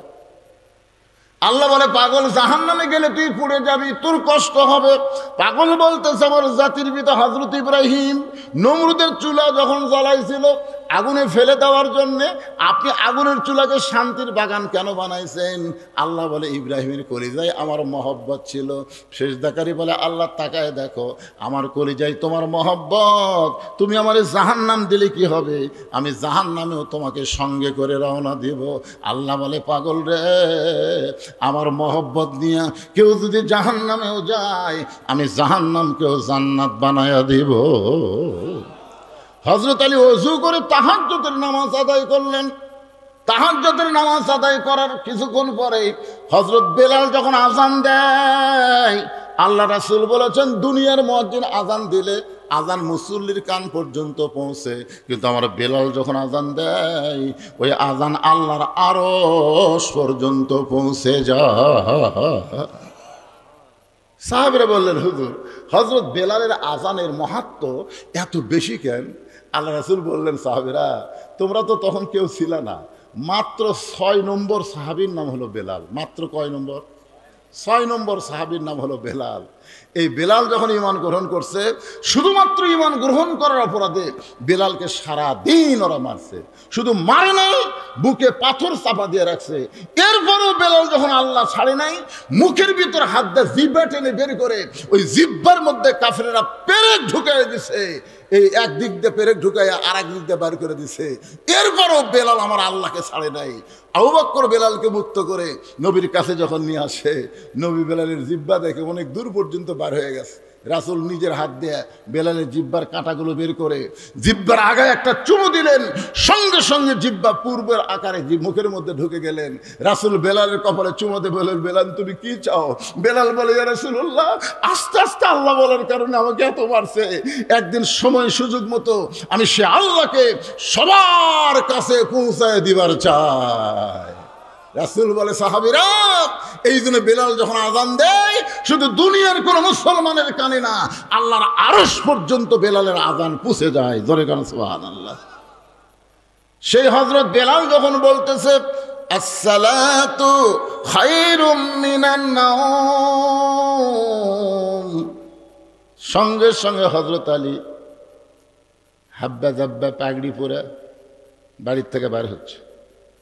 ফাতেমার সামনে দাঁড়ায় বলতেছে, আপনি না আমার বাবার কাছে কয়ে আইছেন ফজর নামাজ পড়বেন না, আপনি আমার কাছে আসাই বললেন যে ফজর নামাজ পড়বো না, নবীর কাছে কয়ে আইছি, তো এখন আবার এরকম সাইজ হয়ে কোথায় যাবেন? আলী বলতেছে, ফাতেমা আমি বলেছি ফজরের নামাজ পড়বো না, তাই বলি কি নামাজ পড়া দেখা যাবে না? আমি এতদিন ভিতরে ঢুকে নামাজ পড়েছি, আজকে বাইরে থেকে দেখব কিভাবে নবীর সাহাবীরা নামাজ পড়ে, আমি একটু পড়া দেখবার চাই। ফাতেমা দেখলো স্বামীর সাথে তর্ক করে লাভ নাই, কারণ রাসূল বলেছেন আনা মাদিনাতুল ইলমে ওয়া আলী ও বাবুহা। ফাতেমা শোনো, আমি নবীর যত এলেম আছে সমস্ত এলেম একে একে হযরত আলীর ভিতরে আল্লাহ দিয়ে দিচ্ছে। জোরে কোন সুবহানাল্লাহ। আমি হচ্ছে এলেমের শহর, আলী হচ্ছে তার দরওয়াজা। তখন হযরত আলী ফজরের নামাজ দেখার জন্য বাইরে ঘুরতেছে। সমস্ত সাহাবীরা মসজিদ নববীর মধ্যে ঢুকে নামাজ শুরু করে দিয়েছে। হযরত আলী বাহির থেকে দেখতে দেখতে হঠাৎ দেখতে পাই বারান্দায় আবু যর গিফারি ফজরের 2 রাকাত সুন্নত নামাজ পড়তেছে। আল্লাহর বান্দা হযরত আলীর সবচাইতে নিকটতম বন্ধুর নাম কি? হ্যাঁ, এটা খেয়াল করবেন। আবু যর গিফারি হচ্ছেন সবচাইতে আপন নিকটতম বন্ধু। যখন ফাতেমা দুনিয়া থেকে বিদায় নিল, আবু যর গিফারিকে কিন্তু কবর খোঁড়ার কথা বলেছিল। জোরে কোন কথা ঠিক কিনা? ফাতেমা একটা শর্ত দিয়েছিল যে আমি পর্দা নিশি আমার কবর যেন দুনিয়ার কোনো খবর মানুষ না জানে, তবে আপনার একান্ত বন্ধু যদি থাকে তারে একটু বলবেন সে যেন গোপনে কবর খনন করে দেয়। আবু যর গিফারি ফাতেমার কবর খনন করে দিয়েছে। সে আবু যর গিফারি মসজিদে নববীর বারান্দায় ফজরের সুন্নত পড়তেছে। হয়তো তাকায় দেখে, তাকায় দেখা মানে কি, এই 2 চোখ দিয়ে एक चोख बंद कर देखे ইয়ানজুরু বিনুরিল্লাহ ইত্তাকু ফিরাসাতাল মুমিনিনা ফাইন্নাহু ইয়ানজুরু বিনুরিল্লাহ। চোখ বন্ধ করে দেখে হযরত আবু যর গিফারি শুধু নামাজ পড়তেছে না, নামাজের ভিতর দিয়ে আল্লাহর সাথে নিজের কলিজার মহব্বতকে একাকার করে দিচ্ছে। যখন সেজদায় গেছে ওয়াসজুদ ওয়াক্তারি, সেজদা হচ্ছে বান্দাকে আল্লাহর নিকটে পৌঁছায় দেয়। জোরে কোন সুবহানাল্লাহ। তো ওইটা দেখার পরে আর হযরত আলী বাইরে থাকতে পারে? দেখবার পাচ্ছে যে, আমরা দেখবার পাই না তো। কানার ভাগ্যে ধন মিলে না, সামনে পড়ে আছে সোনা, কানা দেখতে পায় না, মাটি মনে করে ফাইলা দেয়, হাতে তুলে নেয় না। কানার ভাগ্যে ধন মিলে না। যৌবন বয়সে কানা এক ওয়াক্ত নামাজ পড়েনি, বুড়া বয়সে মসজিদে যায়, যখন হয় চামড়া ঢিল, আল্লাহর সাথে দেয় মিল। কি সারা জীবন ঘুষের চাকরি করছে, চাকরি যখন রিটায়ার হচ্ছে তখন আল্লাহর কাছে কান দিচ্ছে আর বলতেছে, আল্লাহ আমি আর জীবনে ঘুষ খাবো না, আল্লাহ আমি আর ঘুষ খাবো না, আল্লাহ আমি আর ঘুষ খাবো। 2 কান্দের ফেরেশতাকে আল্লাহ এর কান্দ থোড়া থাকে কি লাগবে? যতদিন ঘুষের চাকরি করছে ততদিন তওবা করেনি, এখন চাকরি গেছে আর তওবা করতেছে। যৌবন বয়সে শয়তানের কাম করে বুড়া বয়সে মসজিদে যায়, মসজিদে আর বসবার পারে না, সিয়ার যায়। কি মসজিদে নামাজ পড়লে 27 গুণ সওয়াব হবে, 27 গুণ সওয়াব হবে। কিভাবে নামাজ পড়লে কোন মসজিদে যে আপনি নামাজ পড়লে 27 গুণ সওয়াব হবে, এই 27 গুণ সওয়াব কিভাবে হবে? জামাতে নামাজ পড়লে। জোরে কোন কি করে জামাত পড়লে? জোরে কোন কিভাবে নামাজ পড়লে? আর জামাতে নামাজ পড়বার গেলে পায়ের গোড়ালির সঙ্গে গোড়ালি মিল করে কাতার সোজা করে দাঁড়াতে হবে। জোরে কোন কথা ঠিক কি রে? হ্যাঁ, আর 2 চেয়ার কাতারের মধ্যে বসে গেছে, 2 চেয়ার। চেয়ার আলার পাও কোনটি? তোমার পাও কোনটি? সামনে কাতার ফাঁকা থুয়া পিছনে কাতার যদি পুরা করে সামনে কাতার মাকরু হয়ে যায়, তাহলে 2টা চেয়ার থাকা মানে কাতার ফাঁকা। তাহলে আপনাকে দায়িত্ব কি? 4 জন মানুষ ওই চেয়ারের 4টা পাও কান্দত দিয়ে অকসহ, ফেলে দেওয়ার দরকার নেই, অকসহ কান্দত 4 জন নেবেন, 4 জন 4 পাও ধরে কান্দত করে বারান্দাত লিয়ে সব থুয়ে দিবেন। যে আমরা ইয়ের কি মারবে আসিনি, আমরা 27 গুণ সোয়া বলি বেড়াচ্ছি রে। তোর কারণে আমাকে জামাত দেখা হবি, পায়ের গোড়ালির সঙ্গে গোড়া লাগবে। পড়বার যদি চাস বারান্দাত পড়, ভিতরে লয় কথা। 30 দিন ইন্নাল্লাহ মা সাবিরিন, ধৈর্যশীলদের সঙ্গে আল্লাহ থাকে। ও তো খাই খাই করো একেবারে।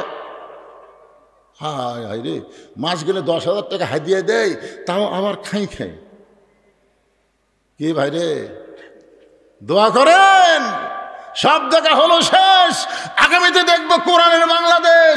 কোরআন দিয়ে যখন বাংলাদেশ চলবে, প্রত্যেকটা প্রাইমারিকে হাফিজি মাদ্রাসা বানানো হবে। জোরে গান কথা ঠিক কিনা? খায়রুকুম মান তাআল্লামাল কুরআন ওয়া আল্লামা। ওই ব্যক্তি সবচাইতে দামি সম্মানী যে কোরআন শিখেছে, অপরকে কোরআনের শিক্ষা দেয়। মিথ্যা শিক্ষা দিয়ে তোমরা মাস গেলে 50,000 টাকা বেতন পাও, আর আল্লাহর কোরআনের সুন্দর শিক্ষা দিয়ে তাদের বেতন নাই কেন?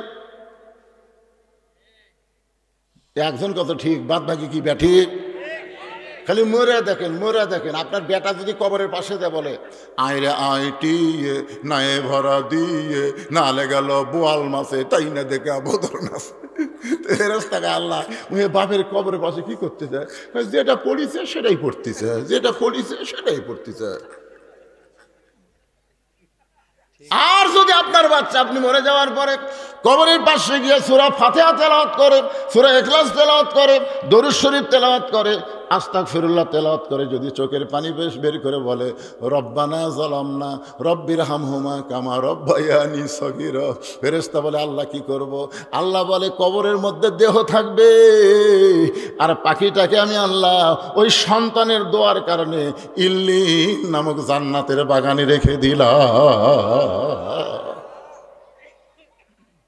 শিক্ষামন্ত্রী হযরত আলী, একটু মনোযোগ দিয়ে শুনবেন, বিরক্ত হচ্ছেন? আবু যর গিফারি মুখে আঙ্গুল দিছে, বাবা আর কোনো কথা লাভ নেই, কি বলতে কি ভুল হয়। কারণ আল্লাহ রাসূল দুনিয়া থেকে বিদায় নেওয়ার পরে প্রত্যেকটা সাহাবী হযরত আলীকে ওস্তাদের মতন সম্মান করতেন। আপনারা বলেন তো, ইসলামে ওস্তাদের সম্মান কম না বেশি? একেবারে মুরব্বীকে রাগ করে গেল নাকি ওটা? হ্যাঁ, আচ্ছা ঠিক আছে, যান, আবার আশা লাগবে কিন্তু না, খুব ভালোই লাগতেছে। একটা দৃষ্টান্ত শোনেন, নাম হলো নোমান ইবনে সাবেত, মাদ্রাসাত পড়ে। নাম কি? নোমান ইবনে সাবেত মাদ্রাসাত পড়ে, মরুভূমির দেশে মাদ্রাসা। ওস্তাদ একদিন নোমানের পায়ের দিকে তাকে দেখে জুতে নেই। ওস্তাদ কয়েক এই রোদের ভিতরে মরুভূমির বাইরে দল উত্তপ্ত হয়ে যায়, খালি পায়ে যাওয়া আসা করে। সেই মাদ্রাসা ছুটি হলো, তুই আমার কামরার যাস তো। মাদ্রাসা যেই ছুটি হচ্ছে, নোমান ইবনে সাবেত হুজুরের কামরায়। হুজুর চৌকির তল থেকে একটা পুরাতন জুতা বের করে বলতেছে, এই জুতা আগে আমি পাঁচ দিতাম বাবা, আর আমি পাঁচ দেই না, এটা তোরে দিয়ে দিলাম, এটা পাঁচ দিয়ে যাওয়া আসা করবো, তাও ওই উত্তপ্ত বালিকার তাপ তোর পায়ের তালুজ লাগবে না। ওস্তাদ নোমান ইবনে সাবেতকে পুরাতন কাফনের জুতা দেওয়াতে নোমান ইবনে সাবেত জুতা 2টা হাতের মধ্যে নিয়ে যায় আর চিন্তা করে, যেই জুতা হুজুর পায়ে দিছে সেই জুতা যদি আমি পাঁচ দেই তাহলে হুজুরের সঙ্গে বেয়াদবি হবে। ইসলামে ওস্তাদের সম্মান আছে না নাই? বাড়িতে গিয়ে জুতা 2টা পরিষ্কার করে ওই জুতার কাপড় খুলে নোমান ইবনে সাবেত মাথার টুপি বানাইছে। পরদিন সেই টুপি মাথার দিয়ে মাদ্রাসাটা এসে আল্লাহর কোরআন শরীফ বুকের মধ্যে নিয়ে ওস্তাদ খালি পায়ের দিকে তাকাই, কে রে আমার পুরাতন জুতা দেখে তুই ফেলে দিছ, আমার পুরাতন জুতা দেখে তুই ঘৃণা করে পাওয়ার দেশ নি, মনে মনে জবান খুলে বলে নোমান মাদ্রাসা ছুটি হলে তুই আমার কামরাত যাবি। যেই মাদ্রাসা ছুটি হয়েছে নোমান ইবনে সাবেত কামরায়, ঘরের মধ্যে ঢোকার সঙ্গে সঙ্গে চামড়ার চাবুক দিয়া পিটন শুরু। মারতে মারতে মারতে নোমানের চামড়া কাইটা রক্ত দিয়ে জামা ভিজে যায়। ওস্তাদ এক সময় বলে, বেটা রে, আমার হাতে যদি টাকা থাকতাম তোরে নতুন জুতা আমি কিনে দিতাম, কিন্তু পুরাতন জুতা দিছি বলে তুই জুতা ফাইলা দিয়া ঘৃণা করে জুতা পায়ে দিসনি, এই জন্যই তোকে এত মারতেছি, তুই যে কিছুই বলিস না। নোমান ইবনে সাবেত বলে, হুজুর আপনি শুধু আমার পায়ের দিকে তাকান, একটাবার কি আমার মাথার দিকে আপনি দেখবেন না? ওস্তাদ মাথার দিকে তাকায় দেখে নোমান ইবনে সাবেত ওই জুতার কাপড় দিয়ে টুপি বানাইছে।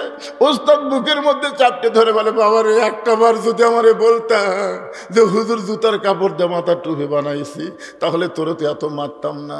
নোমান ইবনে সাবেত বলে, হুজুর কয়েকদিন আগে আমি স্বপ্নে দেখলাম আল্লাহর কোরআন শিখতে গিয়া ওস্তাদের হাতে যত জায়গায় ছাত্র পিটন খাবে, ওই জায়গায় জাহান্নামের আগুন কোনোদিন লাগবে না। হুজুর আমাকে আরো মারেন, আমাকে আরো মারেন। আল্লাহর কোরআন পড়তে পড়তে জাহান্নামের আগুনকে আমার বড় ভয় লাগে। আল্লাহর কোরআনের ওসিলায় আল্লাহ যেন আমাকে জান্নাত দিয়ে দেয়। ওস্তাদ বুকের মধ্যে নিয়ে বলে, নোমান রে, আমি ওস্তাদ হয়ে দোয়া করলাম আল্লাহ যেন জগৎ বিখ্যাত আলেম তোরে বানায় দেয়। ওই নোমান ইবনে সাবেত হলেন ইমামের আজম আবু হানিফা। এখন বলেন, ইসলামে মাদ্রাসায় ওস্তাদের সম্মান আছে না নাই? জোরে গান আছে না নাই? বাজান এই কারণেই সম্মান, এই কোরআনের সঙ্গে তারা সম্পর্ক করে। আমাকে ওয়াজ শুরুর সময় বলেছে, হুজুর ওয়াজের একটা সময় আপনি একটু জনগণকে বলবেন এই মাদ্রাসার জন্য তারা যেন প্রাণ খুলে দান করে। আমি আপনাদের কাছে মাত্র 100টা কোরআন শরীফ চাই, মহিলা এবং ছেলে মাদ্রাসার জন্য 100টা কোরআন শরীফ আপনারা দান করবেন। বাবা, যাদের বাপ মা কবরে গেছে, যাদের দাদা দাদি কবরে গেছে, নিজেও কবরে যাবেন, পৃথিবীর শ্রেষ্ঠ দান হলো নবীর মাদ্রাসায় একটা কোরআন। একটা কোরআন শরীফ মাত্র 500 টাকা। আপনি 500 টাকা দিবেন, আল্লাহর নবীর মাদ্রাসায় একটা কোরআন দান। এরকম 5,000 10,000 টাকা দান করার লোক আছে?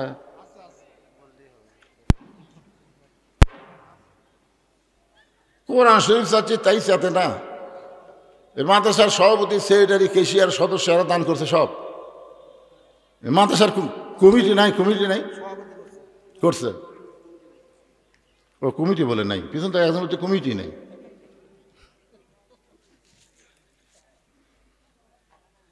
তাহলে এই টাকাটা কে নিবি ভাই? এই কমিটি যদি না থাকে আছে। আপনাদের এই মাদ্রাসার সভাপতিকে হ্যাঁ তাই দিবি না কিছুই?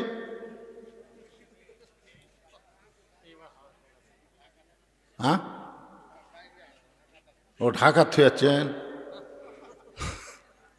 আজকে মাহফিলের জন্য সভাপতি আনবার পারে না। আপনার উঠে চলে যাচ্ছেন কেন?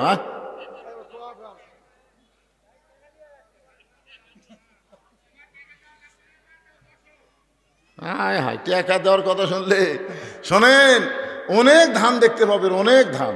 সবগুলো ধান না বাজান, ধানের মতোই ঢপ, ধানের মতোই ঢপ। এত ধান, এত ধান, কয় বাতাস দে। তখন বড় একটা ফ্যান নামিয়েছে, এখন দেখছেন ধান সাইজ করার একটা ফ্যান নামিনি, ফ্যানের কাছে এরকম যখন ধরতেছে তখন ধানের মতোই ঢপ বাড়ে, উড়ে উড়ে চলে যায়, উড়ে উড়ে চলে যায়।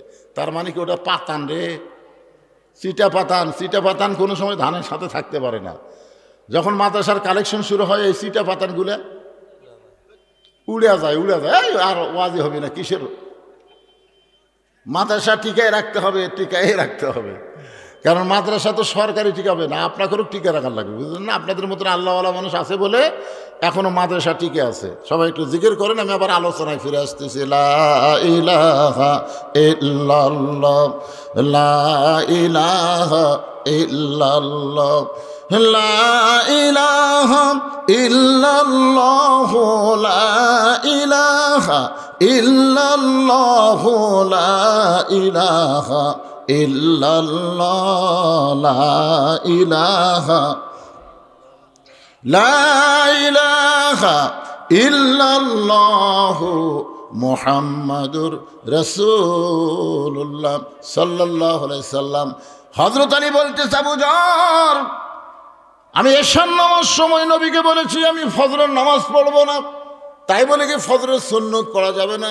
সঙ্গে সঙ্গে আবু যর মুখে আঙ্গুল দিছে যে শিক্ষিত মানুষের সঙ্গে তর্ক করা যাবে যাবে নাকি? হযরত আলী সম্পর্কে রাসূল বলেছেন, আনা মাদিনাতুল ইলমে ওয়া আলিউ বাবুহা। তিনি কত বড় শিক্ষিত ছিলেন। ওমর ফারুক যখন মদিনার খলিফা ছিলেন তখন হযরত আলী ছিলেন শিক্ষামন্ত্রী। ওমর ফারুক একবার জেরুজালেমে গেছিলেন, আপনার ইতিহাস সবাই জানেন। রাখালকে উটের পিঠে চড়ে দিয়েছেন, আর ওমর ফারুক রশি ধরে জমিনে দাঁড়িয়ে আছে। জেরুজালেমের খ্রিস্টানরা মনে করলো যে জেরুজালেম নিয়ে এখনো ফিলিস্তিনের উপরে কিন্তু নানা রকম নির্যাতন হচ্ছে। জোরে কোন কথা ঠিক কিনা ভাই রে?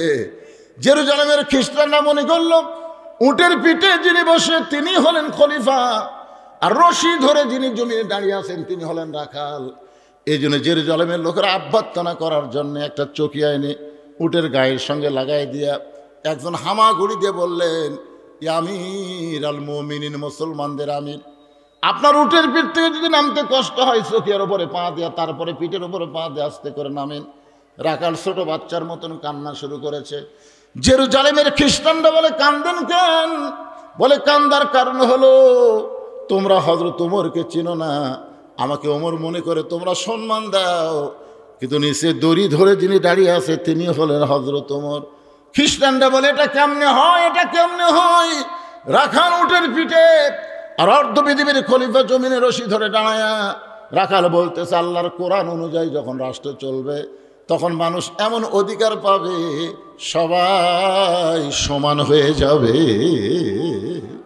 সঙ্গে সঙ্গে জেরুজালেমের খ্রিস্টানরা বলে যে ইসলাম এমন সমতা দেয়, এমন সমমান দেয়, আমরা আর খ্রিস্টান থাকবো না, আমরা সবাই মুসলমান হয়ে যাব। ওমর ফারুকের হাতে সমস্ত খ্রিস্টান যখন মুসলমান হয়ে গেল, ওই খ্রিস্টানদের মধ্যে একজন বেঁকা ছিল, বেঁকা। ওই বেঁকা খ্রিস্টান পাদ্রীর কাছে গিয়ে বলতেছে, আপনি তো দরবার গরম করতেছেন, আপনি ঘরের মধ্যে জিকির মারতেছেন, কিন্তু মদিনার ওমর এসে সব খ্রিস্টানকে মুসলমান বানায় গেছে। পাদ্রী দৌড়ে এসে ওমরকে বললেন, ওমর, আমিও মুসলমান হবার চাই। ওমর ফারুক বললেন, আপনি খ্রিস্টান ধর্মযাজক, আপনি মুসলমান হলে তো আলহামদুলিল্লাহ। বলে, আমি মুসলমান হওয়ার আগে তোমাকে 4টা প্রশ্ন করব, উত্তর দিবার পারলে মুসলমান, না হলে মুসলমান হব না। ওমর ফারুক বলে, পাদ্রী কি 4টা প্রশ্ন করবা? বলে, 1 নম্বর প্রশ্ন হলো পৃথিবীর এমন কোন জায়গা সূর্যের আলো একবার পড়েছে কিয়ামত পর্যন্ত ওই জায়গায় সূর্যের আলো পড়বে না। আমার 2 নম্বর প্রশ্ন হলো পৃথিবীর এমন কোন কারাগার কয়েদি নিঃশ্বাস নেবার পারে না, এরপরেও কয়েদি জীবিত থাকে। আমার 3 নম্বর প্রশ্ন হলো এমন কোন কবর, কবরটাও জীবিত, লাশটাও জীবিত। আমার 4 নম্বর প্রশ্ন হলো পৃথিবীর এমন কোন 2 ভাই একই সঙ্গে জন্মগ্রহণ করেছে, আবার বহু বছর পরে একই সঙ্গে 2 ভাই মৃত্যুবরণ করেছে, কিন্তু এক ভাইয়ের চাইতে এক ভাই 100 বছরের বড়। এই 2টা ভাইয়ের নাম বলা লাগবে। ওমর ফারুক বলে, পাদ্রী রে, এমন প্রশ্ন আমি জীবনে শুনি নাই, তাহলে উত্তর কেমনে দিব? পাদ্রী বলতেছে, তাহলে আমি মুসলমান হতে পারলাম না। ওমর ফারুক যখন জেরুজালেম থেকে মদিনাত আসলেন, শিক্ষামন্ত্রী আলীর সঙ্গে তার দেখা হয়ে গেল। আলী বলতেছে, আমির আল মুমিনিন, জেরুজালেমের খবর কি? বলে, খবর খুবই ভালো, শত শত খ্রিস্টান মুসলমান হয়ে গেল, কিন্তু একটা পাদ্রী মুসলমান হতে পারলো না। বলে, পাদ্রী কেন মুসলমান হইল না? বলে, আমাকে 4টা প্রশ্ন করেছে, উত্তর দিবার পারলে মুসলমান হতো, কিন্তু আমি উত্তর দিবার পারি নাই। আলী বলতেছেন, কি প্রশ্ন করেছে? বলে, 1 নম্বর প্রশ্ন হলো পৃথিবীর এমন কোন জায়গা সূর্যের আলো একবার পড়েছে কিয়ামত পর্যন্ত পড়বে না, এই জায়গার নাম কি? আলী মুস্কি মুস্কি হাসে আর বলে, আপনি কেন বলতে পারলেন না? মুসা আলাইহিস সালাম যখন সাগর পাড়ি দিচ্ছিল, এমন সময় সাগর রাস্তা হয়ে গেল, ওই সময় সূর্যের আলো সাগরের তলায় গিয়ে পড়ল। যখন ফেরাউন সাগর পাড়ি দিবার চাইল, ওই যে সাগর একত্র হয়ে গেল, কিয়ামত পর্যন্ত ওই জায়গায় সূর্যের আলো আর কোনোদিন পড়বে না।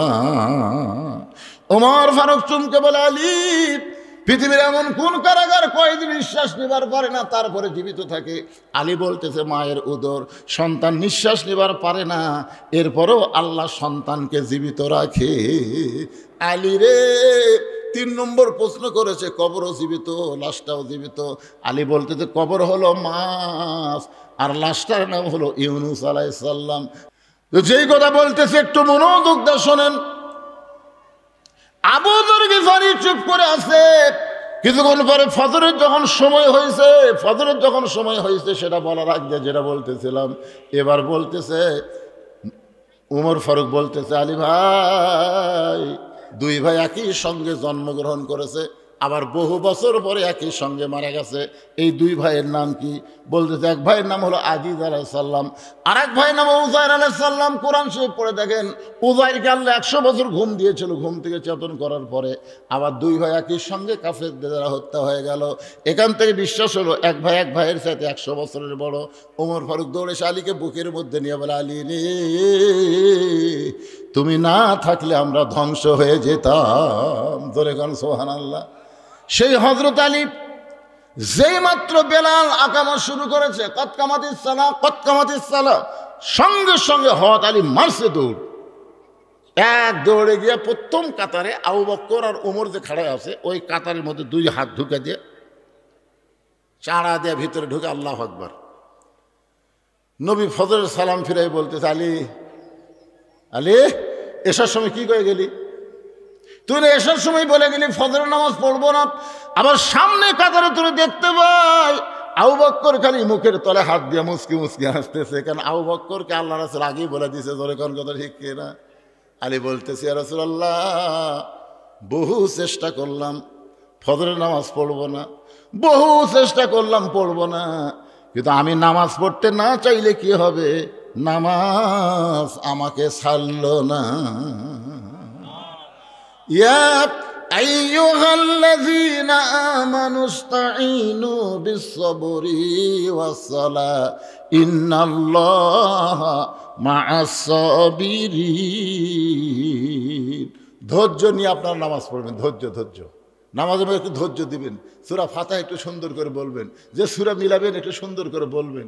আল্লাহু আকবার বলা, আবার যখন দাঁড়াবেন সামি আল্লাহু লিমান হামিদা রব্বানা লাকাল হামদ একটু সময় দিবেন। শেষদা সুবহান রাব্বিল আলা বলে মাঝখানে বলে আল্লাহুম্মা ফিরলি ওয়ারহামনি ওয়াহদিনি ওয়ারযুকনি একটু সময় দিবেন। এভাবে ধীরে সুস্থে সুন্দর করে রুকু সেজদা বিশিষ্ট নামাজ আদায় করলে সেই নামাজই হবে ইয়াকা নাবুদু ওয়া ইয়াকা নাস্তাইন। আমরা যা চাই কিছুই চাই না, আল্লাহ তোমার হেদায়েত চাই, আর হেদায়েতের বিনিময়ে তুমি আমাকে হয়ে যাও, তুমি আমাকে হলে তুমি কি দিবা দাও। জোরে কোন সুবহানাল্লাহ। আল্লাহ আমাদের সবাইকে কবুল করুক, ফজরের নামাজ জামাতে আদায় করার তৌফিক দান করুক। সকলে ইস্তিগফার পড়ে এখনই মোনাজাত হবে। আস্তাগফিরুল্লাহ রব্বি মিন কুল্লি জামবি ওয়া তুবু ইলাই, আস্তাগফিরুল্লাহ রব্বি মিন কুল্লি জামবি ওয়া তুবু ইলাই, লা হাওলা ওয়ালা কুওয়াতা ইল্লা বিল্লাহিল আলিয়্যিল আযীম। ভাইজান কিছু বলবেন আপনি? আল্লাহুম্মা আমিন। আল্লাহুম্মা আনতাস সালাম ওয়া মিনকাস সালাম তাবারাকতা ইয়া যাল জালালি ওয়াল ইকরাম। আয় আল্লাহ তাআলা, তোমার রহমতের দরজায় ফকির হয়ে আমরা হাত তুলেছি। আল্লাহ মাবুদ, কত সুন্দরভাবে আজকের মাহফিল হলো, উপরে কোনো সামিয়ানা নাই, তুমিও বৃষ্টি দাওনি, আবার ঝড়ও হয়নি, সুন্দর আবহাওয়ার মধ্যে আজকের মাহফিল হয়ে গেল। আল্লাহ মাহফিলকে কবুল করো, মাহফিল ওসিলাই মাদ্রাসাকে কিয়ামত পর্যন্ত কবুল করো। আজকের আলোচনার মধ্যে যদি কোনো ত্রুটি ভুল হয় মাফ করে দাও, জাহাদিয়া মঞ্জুর করো। সোনার মদিনায় নবী পাকের রওজা মুবারকে আল্লাহ কবুল করে নিও। तमाम আম্বিয়াই কেরাম, আসহাবে কেরাম, তাবিনী কেরাম, তাবিনী কেরাম, তামাম পৃথিবীর মাটির নিচে যত মুমিন মুমিনাত আছে আল্লাহ সকল আর ওয়াফরে হাদিয়া কবুল করো। আমরা যারা হাত তুলেছি, আমাদের জনম দুঃখনী মা, আমাদের বাবা যাদের কবরে চলে গেছে, আল্লাহ মেহেরবানি করে বাপ মার কবরকে জান্নাতের টুকরা বানিয়ে দাও। আমাদের দাদা দাদি, নানা নানি, আত্মীয় স্বজন, শ্বশুর শাশুড়ি যাদের কবরে গেছে, কবরবাসীদের মাফ করে দাও। হায় আল্লাহ, এই মাদ্রাসাকে মহব্বত করে নগদে বাকিতে আজকে যারা দান করেছে আল্লাহ সব দানগুলোকে জান্নাতের বিনিময় হিসাবে কবুল করে নাও। আজকের মাহফিলের সম্মানিত সভাপতিকে আল্লাহ তুমি কবুল করো, সহসভাপতিকে কবুল করো, প্রধান অতিথি বিশেষ অতিথির আল্লাহ তুমি কবুল করো। মাবুদ, এই মাদ্রাসা কমিটির সভাপতি, সেক্রেটারি, কেশিয়ার সদস্য যারা, আল্লাহ সকলকেই তুমি মাফ করে দাও। আল্লাহ মহিলা মাদ্রাসা, ছেলে মাদ্রাসা, দুই মাদ্রাসাকে আল্লাহ তুমি কবুল করে নাও। অত্র এলাকার সমস্ত মানুষকে মাদ্রাসার হিতাকাঙ্ক্ষী হিসেবে কবুল করো। ফিলিস্তিনের মুসলমানকে হেফাজত করো, গাজার মুসলমানকে হেফাজত করো। পৃথিবীর মানচিত্র থেকে ইসরায়েল ইহুদিকে আল্লাহ তুমি ধ্বংস করে দাও। আল্লাহ ভারতের মুসলমানকে হেফাজত করো। ভারতের মসজিদ মাদ্রাসা ওরা ভাঙতেছে, আল্লাহ ওদেরকে তুমি ধ্বংস করে দাও। আল্লাহ আল্লাহ মেহেরবানি করে আমার বাংলাদেশের প্রতি রহম করো। আল্লাহ ঢাকা মোড় এলাকার প্রতি খাস রহমত করো। আসমানের বেলা আসমানে নাও, জমিনের বেলা জমিনে ডাবায় দাও। আমরা অসুস্থ হাত তুলেছি, সুস্থতার নিয়ামত দান করে দাও। আল্লাহ কে কোন নিয়তে হাত তুলেছে আল্লাহ সকলের নেক নিয়ত নেক আশাকে কবুল করো। আমার মা বোনদেরকে পর্দা নিজে কবুল করো, আবিদা সালিহা কবুল করো।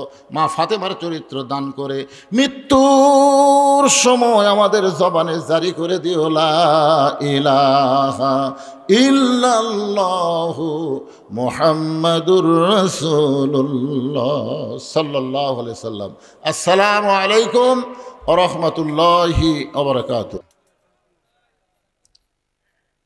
আলহামদুলিল্লাহ الحمد لله نحمده ونستعينه ونستغفره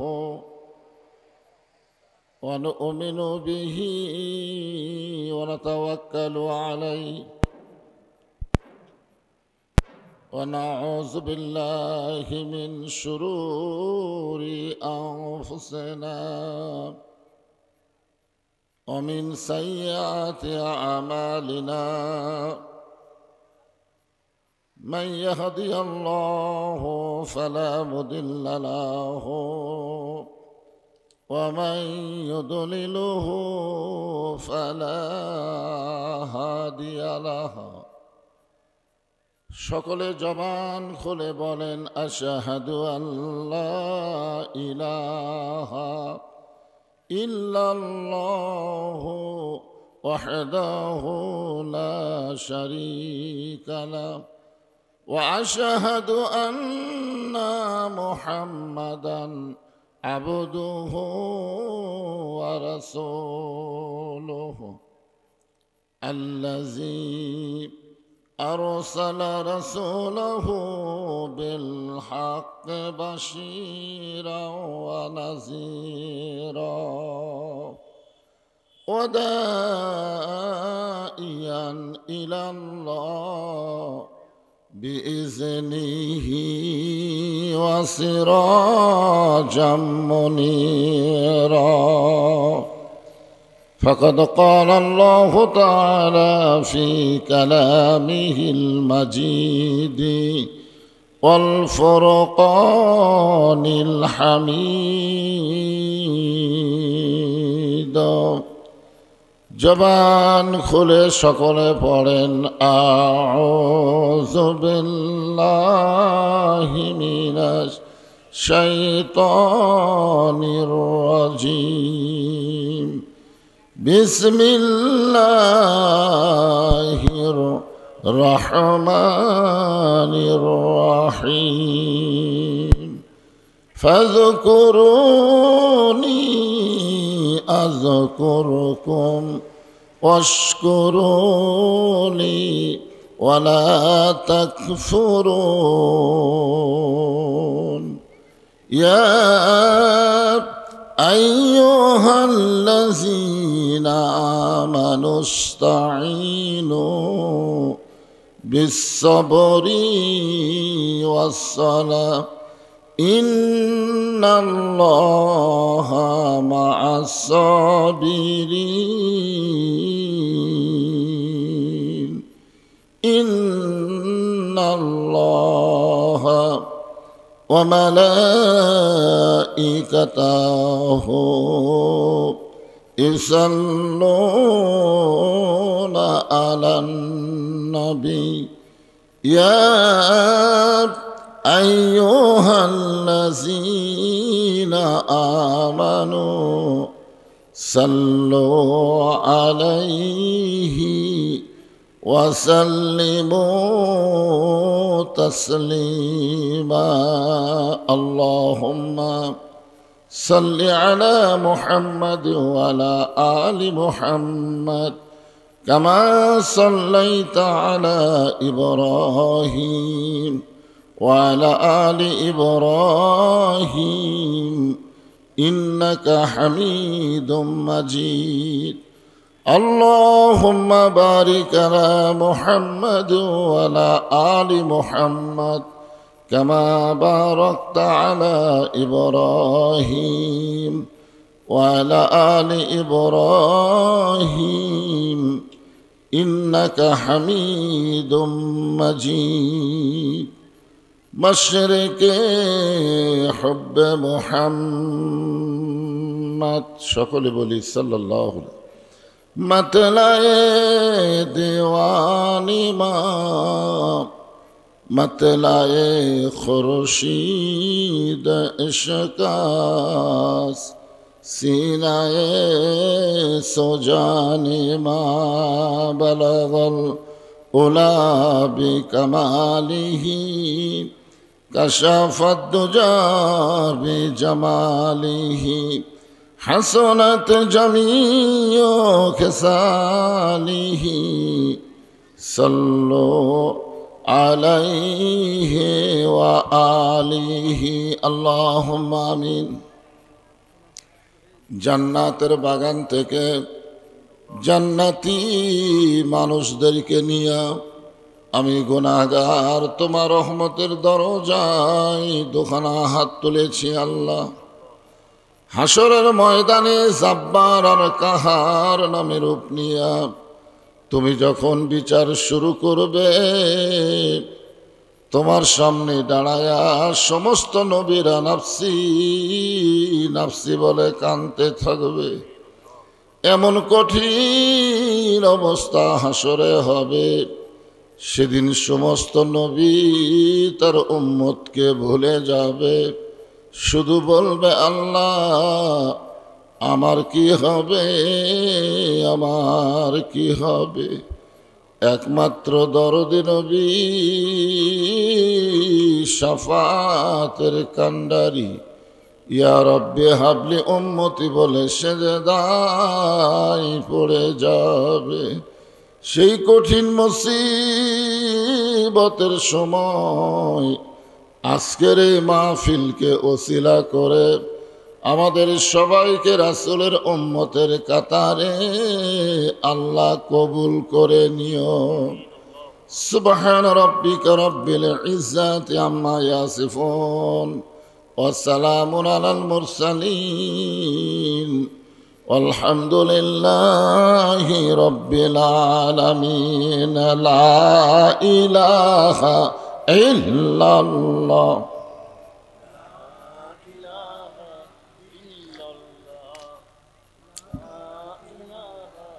সকলে আল্লাহর জিকির করতে কোনো শরম নাই, জবান খোলে লা ইলাহা ইল্লাল্লাহ, লা ইলাহা। চাঁদ সূরজ আর গ্রহ তারা আল্লাহ নামের পাগল পারা। চাঁদ সূরজ আর গ্রহ তারা আল্লাহ নামের পাগল পারা। আমার আল্লাহ নামের এতই দয়া, আল্লাহ নামের এতই মায়া, লুকিয়ে রাখছেন হে আল্লাহ জোরে লা ইলাহা ইল্লাল্লাহ, লা ইলাহা লা ইলাহা ইল্লাল্লাহু মুহাম্মাদুর রাসূলুল্লাহ। রাসূলের মহব্বতে জবান খুলে সকলে বলি সাল্লাল্লাহু আলাইহি ওয়াসাল্লাম। যেনারা পিছনে দাঁড়িয়ে আছেন আমি সবাইকে অনুরোধ করব আপনারা বসেন, সবাই বসেন। কোরআনের মাহফিলে দাঁড়িয়ে থাকা এটা আদবি, বরং বসাটাই হলো আদবি, দাঁড়িয়ে থাকা হলো বেয়াদবি। এই জন্য সবাইকে অনুরোধ করতেছি আপনারা আল্লাহর হস্তে বসেন। নুরানি কওমি হাফেজিয়া মাদ্রাসা এতিমখানা মাদ্রাসা কর্তৃক আয়োজিত আজকের এই তাফসিরুল কোরআন মাহফিল, আজকের এই মাহফিল আল্লাহ তাআলা যেনাকে সম্মানিত সভাপতির আসনে কবুল করেছেন, জনাব আলহাজ মোহাম্মদ আকবর আলী সর্দার। আজকের এই মাহফিলের সম্মানিত সভাপতিকে অন্তরের অন্তঃস্থল থেকে আমি শুভেচ্ছা জ্ঞাপন করছি। আজকের এই মাহফিলের সম্মানিত প্রধান অতিথি জনাব মোহাম্মদ আব্দুল মহিদ তালুকদার, সম্মানিত বিশেষ অতিথিবৃন্দ যেনারা রয়েছেন সকলকেই অন্তরের অন্তঃস্থল থেকে আমি শুভেচ্ছা জ্ঞাপন করছি। আজকের এই মাহফিলের সম্মানিত ওলামায়ে কেরাম, আপনাদের মাঝে মাঝে যে সমস্ত আলেম ওলামা বসে আছেন, মঞ্চে আছেন, মাগরিবের নামাজের পর থেকে এত রাত পর্যন্ত কোরআন হাদিসের আলোকে অত্যন্ত গুরুত্বপূর্ণ আলোচনা করে আপনাদেরকে শোনালেন, আলেম ওলামা সহ আজকের মাহফিলের বক্তাগণকে অন্তরের অন্তঃস্থল থেকে আমি শুভেচ্ছা জ্ঞাপন করছি। এই মুহূর্তে আমার সামনে যারা বসে আছেন, যিনাদেরকে আল্লাহ দয়া করে, রহম করে, মেহেরবানি করে এই জান্নাতের বাগানের মধ্যে কবুল করেছেন, আমি যখন বললাম কবুল করেছেন তখন আপনাদের কিছু বলা দরকার ছিল। এমন আসতে দু একজন বললেন। আচ্ছা, আপনারা কি কোনো সময় মনে করতেছেন যে আমি নিজের ইচ্ছা এখানে আইছি? এরকম কি নফস আপনাদেরকে ধোঁকা দিচ্ছে যে আমি যদি না আসতাম তাহলে কেমনে?